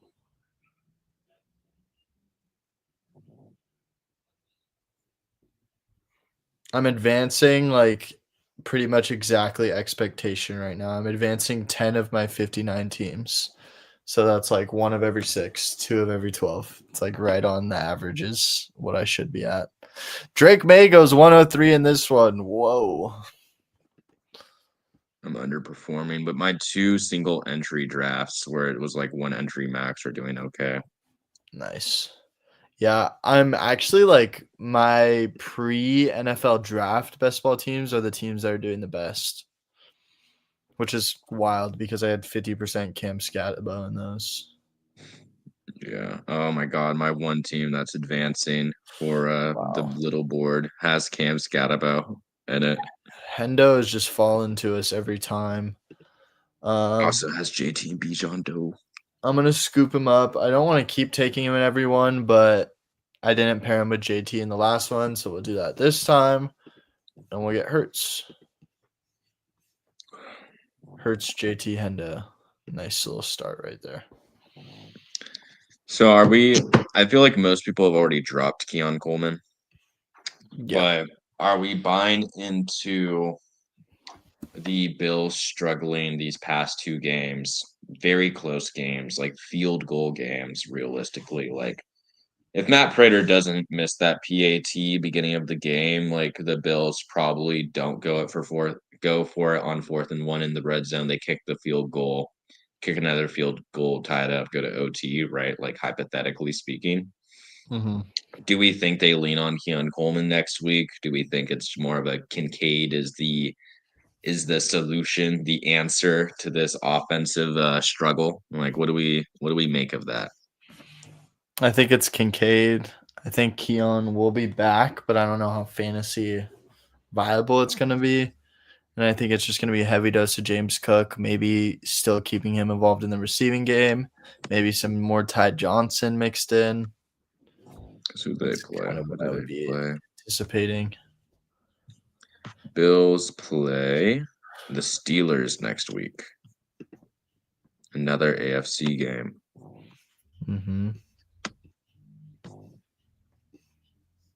Oh, I forgot to look up my Titans practice news.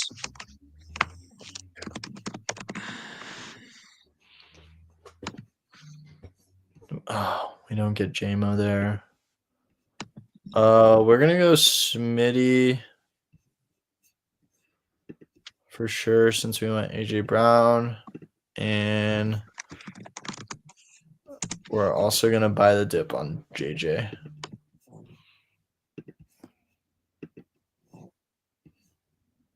Although I don't love the spot against the Packers.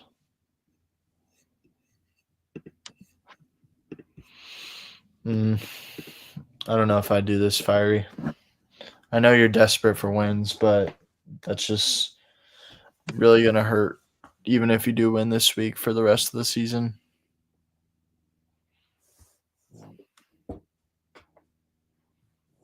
Yeah, he has to win out to make playoffs, I think. Mm-hmm.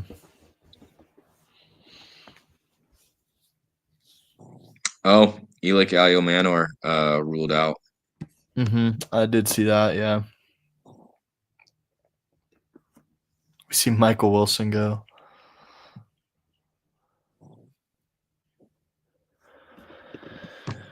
All right, I have Dallas Goedert in my queue for the last pick. Jawan Johnson queued up as the backup. We're gonna hop in. Let's do one more hurry up, and then let's fire off one of our double reverses, and then we'll get out of here. Fiery, I'm entering right now. If you want to hop in, bro. Receiver Van Jefferson will be the extra hurry game up. day captain. I'm probably the only one looking at this. Two more practice people report. left.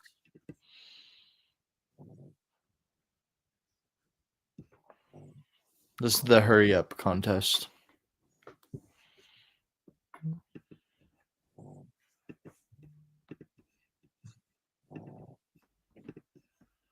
Guys, I just want to see Xavier Restrepo play this weekend.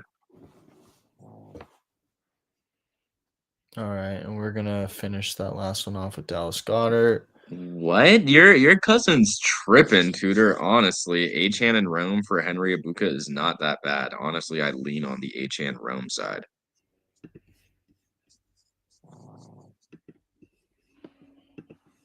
Oh, you're drafting against Tudor. Uh-oh. Let me guess who Tudor is.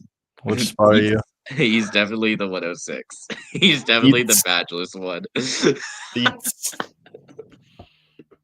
Let's see what you cook over there, Tutor. Which is good. That means you can talk through your 103 pick a little bit. Yeah, I don't mind. Well, that means you can talk through most of your picks because he picks on the turn. Yeah, I don't mind helping you out, Tutor.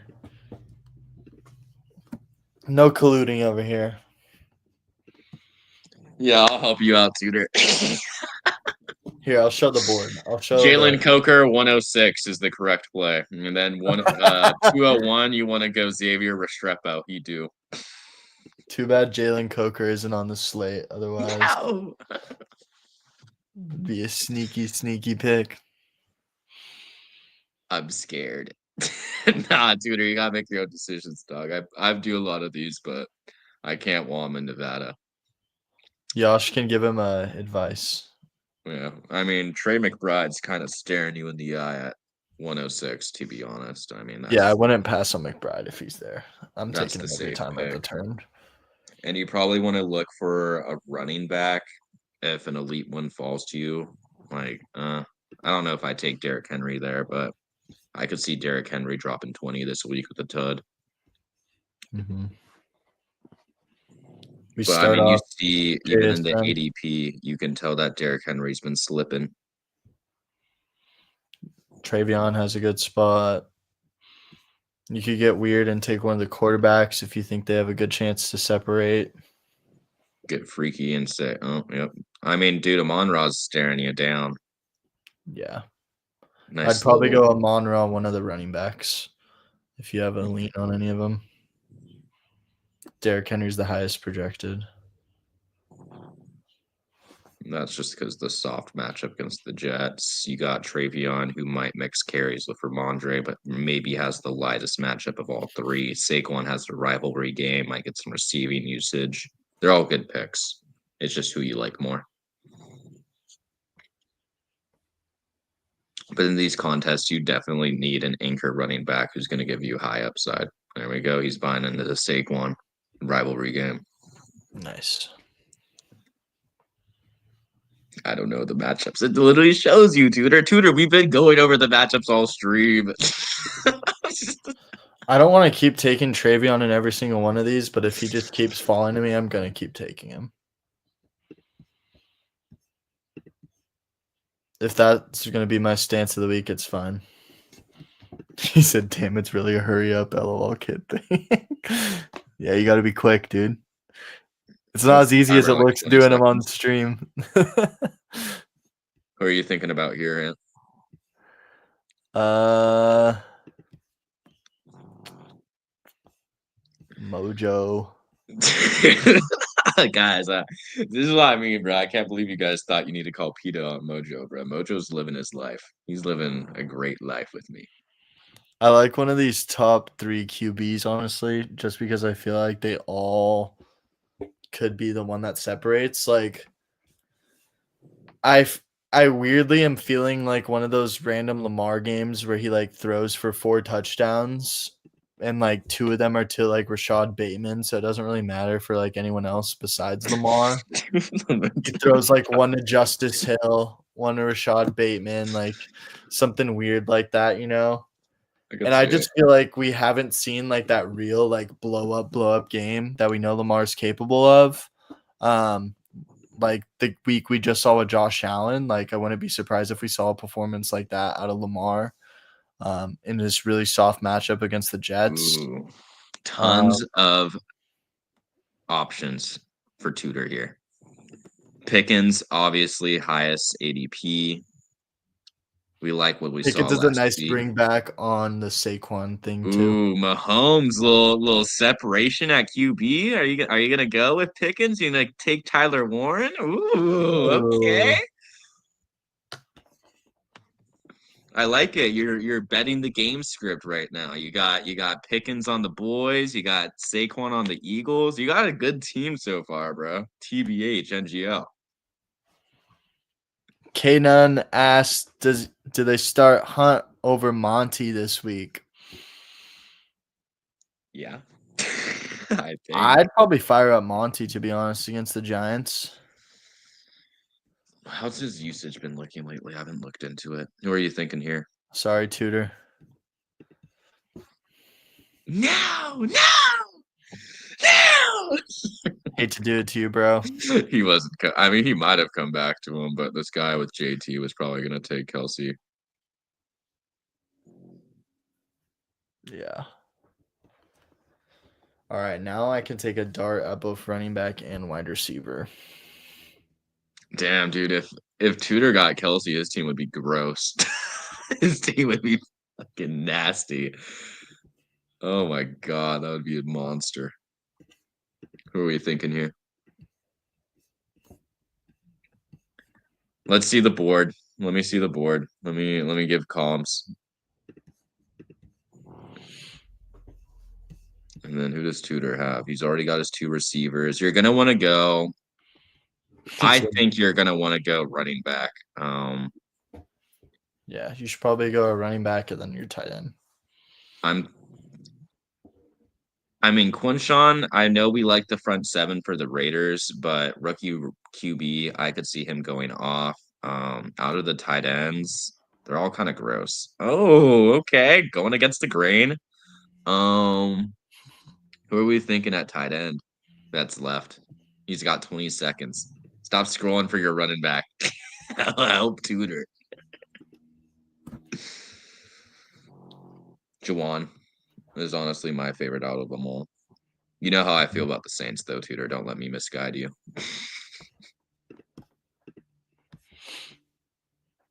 I think I go Jalen Warren. He's buried. He's like very low in ADP, running back 18. Just got cleared. Doesn't even have the questionable tag. Soft Tight matchup end, no against way. Chicago. I tried to help you, Tudor. I tried to guide you towards Jawan, bro. Oh my god, we get sniped on him. Wow. It's all right. We'll take Kenneth Walker there. Damn, no Josh Jacobs. Second to last pick. Fuck, I wish I didn't take Walker with JSN. That's okay. Honestly, Tudor, you got a pretty good team aside from like tight end being a little freaky, but I mean, all the tight ends are kind of gross after the top 3. All right, we're gonna hop in our double reverse, and then we're gonna get out of here. Tudor, you can also do there's like slow drafts. Like Anthony loves the slow drafts preseason. It's like 8 hours a pick. Mm-hmm. I load up a hella of those over the off season and just let them play out. See what happens. So you can kind of just take your time with every pick. Just make sure you wake up at 8 a.m. Do they not have the double reverse? Where's it at? Probably already filled. It's like everyone's favorite because it's only a 2-entry max. It's my favorite. It might have filled. Oh no, there it is. I just went past it. Tudor, these ones are fun. Only $2. You can only get 2 max. Yeah, Tudor. All my favorite drafts are the ones with like 1 to like 10 entries max, and like less than $20 per entry. It's because you're not exposing yourself to the whales, you know? Like, I don't love the best ball mania draft because it's $25 a draft, up to 150 drafts per person. And I know I'm at max going to enter it like 5 times, and that's $120. Meanwhile, the whales that are throwing like thousands of bucks on this stuff, like it's like thinking about it like a raffle. Like statistically, you're just at a worse Chance. advantage. Yeah, chance. I can't think of words, right? Yeah. Like That's why I like doing the hurry up every week because it's $60 to max it, which is like super doable in the world of these best ball tournaments. and then the upside, you get like what? Two Not bands if you take it 20x. down. Like a 35x payout, basically. Like So let's say I max the hurry up every week this year. What's 60 times 18? a lot. It's like $1,000 to max the contest every week total for the hurry up. And if so you take it home once. I already made my profit on the year taking home this once. And then if you just have some other good finishes too, you can make even more. Which I have finished top 50 in this contest 3 times now. Drafts I don't like. I don't like weekly winners, honestly. I didn't like weekly winners too much last year when I did didn't it. either. Yeah. It's just like the same teams realistically should be winning it every week. There's not as much week to week variation as you think. Mm-hmm. Like it's probably like the same 100 teams in the top 1,000, you know? I think I had one week where I won like $10 though. that was pretty nice, but Oh yeah. Waiting for this last spot in the hurry up to fill, taking years. Tudor, run it back. Yeah, come on.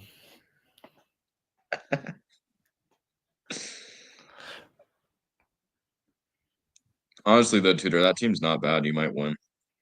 I That'd could be see a sick. lot of One entry, take it home. all those players have good upside, dude. I could see George Pickens being the receiver one, another like 25-point week. Who was his running back? I thought he should have taken Quinshawn, but he wanted ETN. No Bayshall Tootin, maybe. ETN just smashes, is like give me my job back type. I could run him narrative. I think it's a little hedge on his bet because isn't he playing Tuin in his league? It might be why too. It is a good spot for ETN against Arizona. Sneaky, fun game environment. All right, come on. What are we doing? What are we doing, fellas? Let's get this filled so we can get on out of here. Want to draft one more team. One more team. I know everyone's just really interested in the Titans and Cam Ward and Xavier Restrepo, but bro, I joined one, but I backed out. How do I go back to it? Go to like your app, and then actually Ant can probably tell you better. Go to your well, Ant just left. Go to your app, go to bottom left originals, and then it should be in your active drafts. And it should be under the active tab. There you go.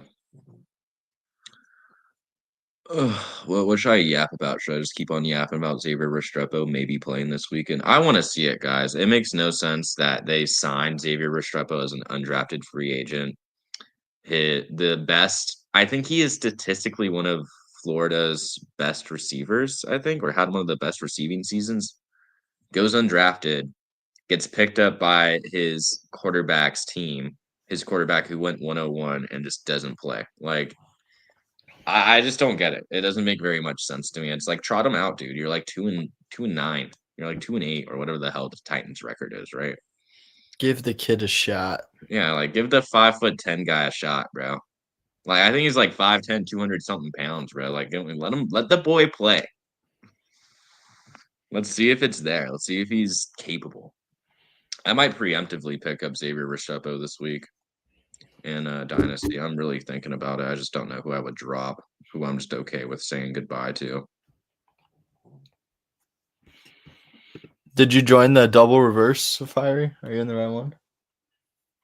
He's probably just in a different draft. He's probably just in some random draft.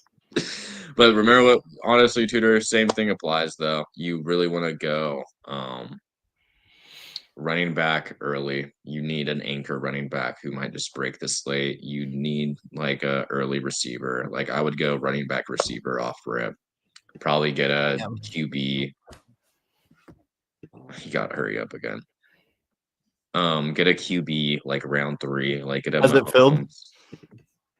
Because maybe I'll hop in the hurry up if that feels faster. Tight end you can kind of let slip, but I would definitely get your quarterback 1 or tight end in round 3. Those are probably where most of the separators are. Oh, I think his filled already. Because this one already only has 2 spots filled. Yeah, he said his filled. Dude, why is this double reverse taking so long to fill? Because, bro. People already did theirs for the week. Don't make me get a VPN just so I can play Underdog from Nevada, bro. I don't even think that would work. No, Underdog's good about detecting it, too. Yeah.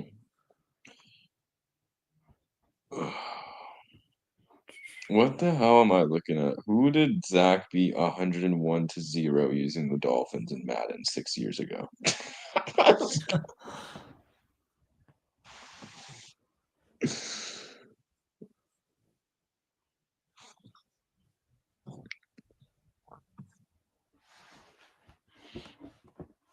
Yeah, I just saw another report about the Bucky mental health situation.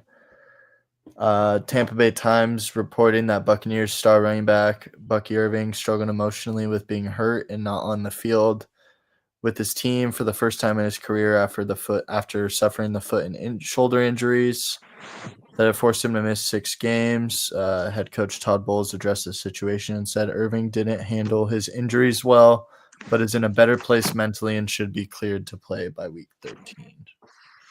Yeah, Bucky, why don't you clear up your sad feelings by just fucking running for 200 yards and 3 tuds, huh?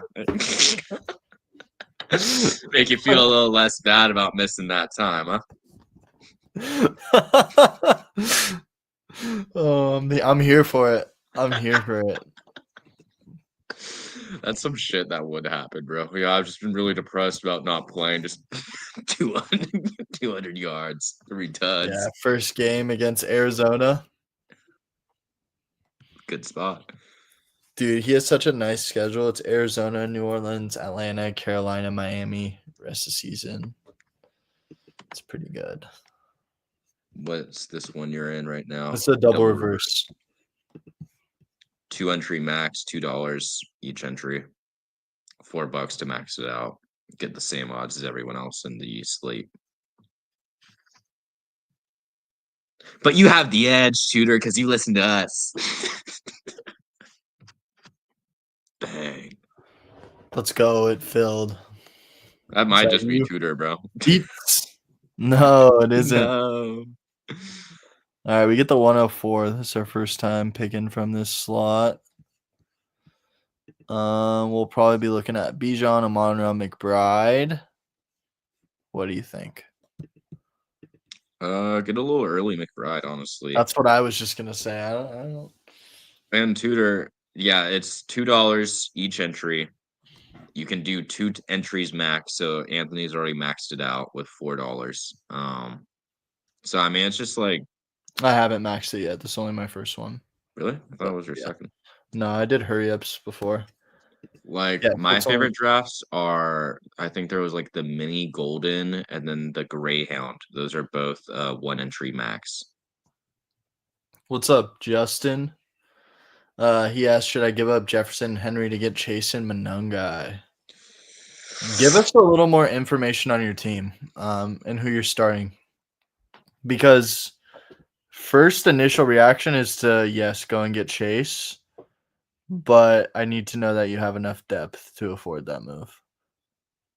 I'm just looking at this and it makes me sad. crazy. We're to this point.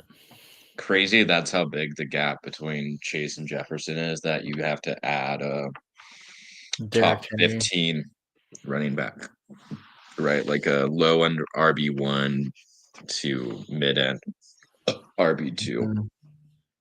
And you only get Kyle Guy back, who's like interesting name, but are you really starting him week to week? Not really. Mm-hmm.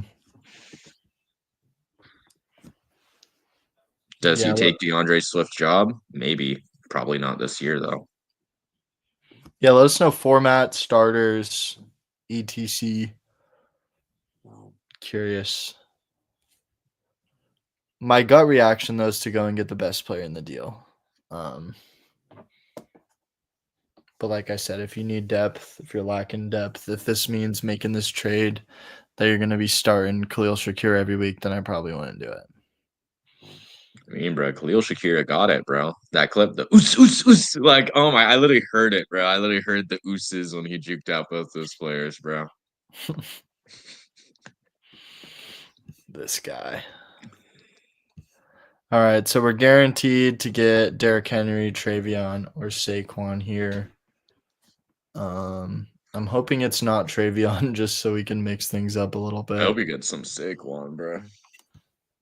All right, so he says 8-3, locked in the playoffs, 12-man PPR, 2 wide receiver, 2 running backs, 1 flex, so 5 starters. So he's got Bijan, Henry, Hendo, Harvey, wide receivers Jefferson, DK, QJ, I get it. Mike Wilson, Kelsey Gadd. How many receivers do you have to start every week? 2 receivers, 1 flex, 2 RBs, PPR. Let's get Saquon here. So your locked and loaded starters right now are what? Bijan, Derrick Henry / Hendo, wide receiver Jefferson. He probably flexes Hendo right now. Yeah, you got Marv and Michael Wilson. Nice. Yeah, I kind of like going and getting Jamar Chase with this team.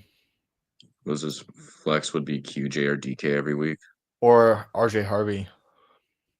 Yeah, still have to see it from Or him. Kelsey or Gatson, too. He's got a bunch of options. I think you have enough depth to where I'm fine making this deal.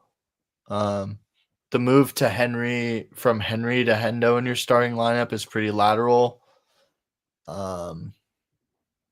Jefferson to Chase is obviously an upgrade.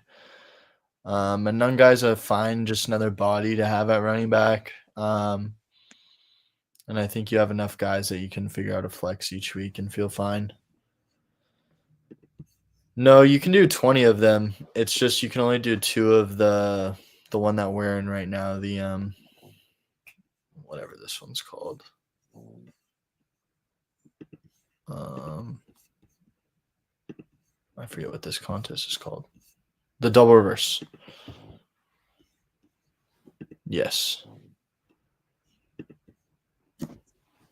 Yeah, I prefer Kamara to Monangai, so I would do that. I think Kamara might be sneaky riser. Yeah, he has a nice playoff schedule too. There goes Olave and Diggs. Yeah, you can only do 20 hurry ups, tutor. And it's per week. You can do 20 per contest. So this is like the week 12 hurry up. Let's do another one. I'm addicted. Do a double reverse with Ant. That way you can max out a cheap draft. Yeah, I'll do another double reverse if you want to hop in it now, tutor. I'll hop in it right now while this one's finishing so we don't have to wait the whole time. Double reverse. Oh, it just filled. Hopefully you're in that with me. No, he didn't get in it. Oh, I'm sorry. I entered it and it was already filled. You know what? We got one. We got one with a viewer. Bang. To win. And we got him a decent team in that draft too. Yeah. My bad, dog. Coached him up. We pulled the 105 in that one too. Who we thinking here? So we need one more running back, one more wide receiver. I don't hate going Javante here. This is a pretty cheap price to pay. Not a great matchup, but do we like any of these? I mean, is Jacobs a better pick? Is Kenneth Walker a better pick? Is Jalen Warren a good scroll? I kind of like the Jalen Warren scroll. I like the Jalen Warren scroll too. Maybe let's get let's go Jalen Warren. And then let's figure out what we want to do for our second wide receiver. Should we take Michael Wilson? I was thinking who's like a Baltimore wide receiver that could score a touchdown. And no one have. Rashad Bateman, DeAndre Hopkins, Roma Dunze. We talk about this spot for him being a nice matchup against the Steelers. I like him being buried. We could do Zay Flowers and stack him with Lamar. Have you done that yet? Justin, I would rather have Monungai than JCM. Yeah, we'll get Zay. We'll get Zay. Maybe this is the Zay Flowers week. And then our other one. Oh, we're on the clock. Let's go McBride. McBride, then Amugus.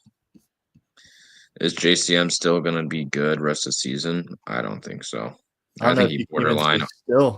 I think he borderline already lost his job to Chris Rodriguez this year. Chris Rodriguez is just simply more efficient. Agreed. I prefer Monungai to JCM. Imagine we get him on right here. Come on. Zay told me earlier he's going to get 2 tuds this week. Damn, you got insiders like that? Jeez, I like it. I like the call. No, I was hoping we get him on. We'll take another. Actually, I'm kind of wanting to flip the board here and do something unique. Let's go. Let's go George Pickens. And let's take a swing that Pickens is ADP 17. It's a little bit of a game theory pick. He's just usually going here. I guess maybe that's a bad pick because that might have been too big of a scroll. He might still be getting paired with McBride. Maybe I don't love it in hindsight, but Pickens has the upside to be the wide receiver 1 on the week. Most times he's not getting back to you here. Normally, Travion Henderson would have been the pick, but we've been taking a bunch of him. Too much.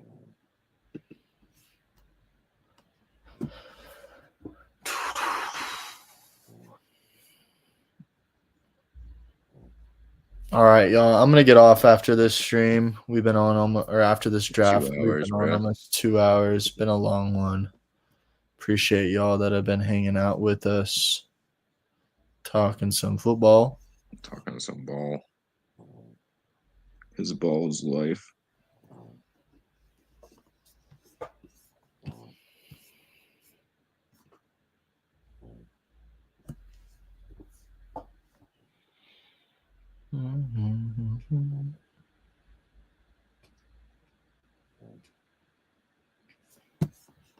Let's get our first Drake May share. It's just going to be a weird start that I don't think anyone else will have. And then we're going to get Diggs at the next pick. If he comes back. Which I think he will because that guy just took off.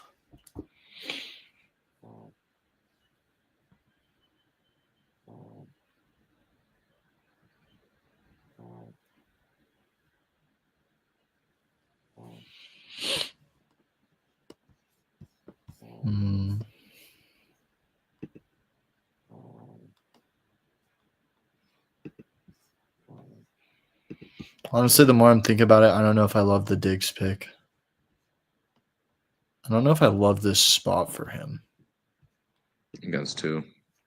because he he's forgot their matchup. the Bengals. But I'm just thinking he's probably going to be the one drawing DJ Turner for most of this, right? Mm. And taking Drake May unstacked might be a good little edge where most people are going to have him stacked with Diggs. Versus if we have Drake May, who's the highest scoring QB on the week, but we have Pickens and AJ Brown, who are the scorers you need from Philly, Dallas. That could be a little unique combo there.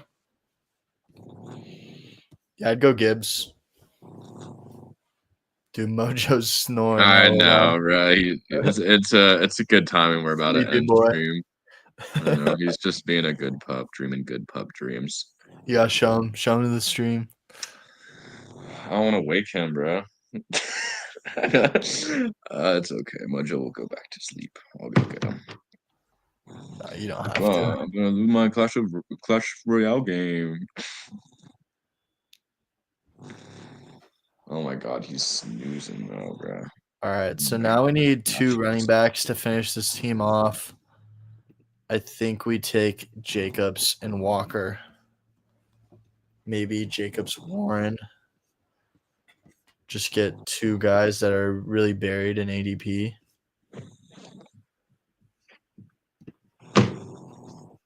Oh, what's good, Frizzle? Yo, you made it. Better late than nexy. Better late than never. I don't know why I said nexy. I got stuck between sexy and never. Better late than never, sexy. We're about to get out of here, Frizzle, as soon as you hop in. This is our last draft. Watch it back, though. We went over rankings earlier. Come here. The people want to see you. They want to see who's been causing so much noise. I know. It's our bad, dog. This is Mojo. He's the good pup.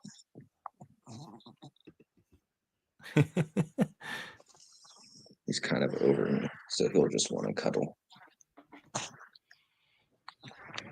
This is a fun little team we got here, Yosh. Let me see. Let me peep. Oh, Frizzle. Or not Frizzle.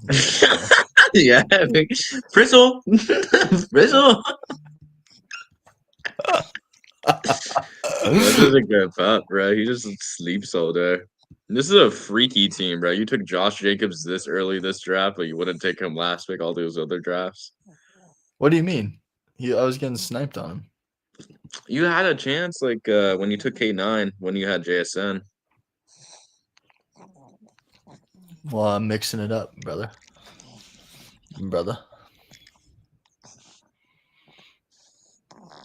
The odds of K9 and Jacobs. Actually, I could see K9 smashing TBH and Geo.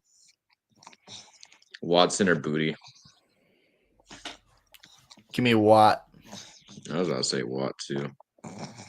Especially with how bad like the Vikings have been.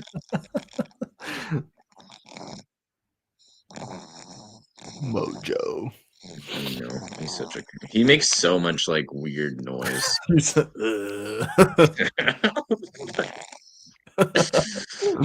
Mojo, you're not a he has a hairball.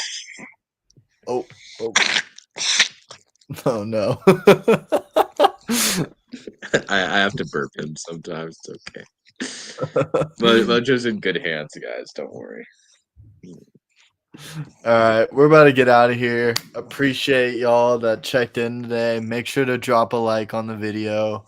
I think there's a new button on YouTube. It's like the hype button. I don't really know how it works, but if it gives you the option, hit the hype button. Apparently, it helps the channel grow. So make sure to do that. I appreciate y'all. Join the Discord. I think everyone that's in here right now is already in the Discord, but appreciate y'all for checking in. We'll see you guys in the next one. Don't know if we'll stream tomorrow, but we'll for sure have something Sunday morning at least. Sunday morning before the main sleep. Yeah. I am not clicking that. No! Come on. We need that hype button. Come on, right, Tudor. We brought your team from like 1-8 to like 2-8. No, you're like 3-8 now. I saw the win. Hell yeah. All right, y'all. We'll see you on the next one. Peace. Deuces.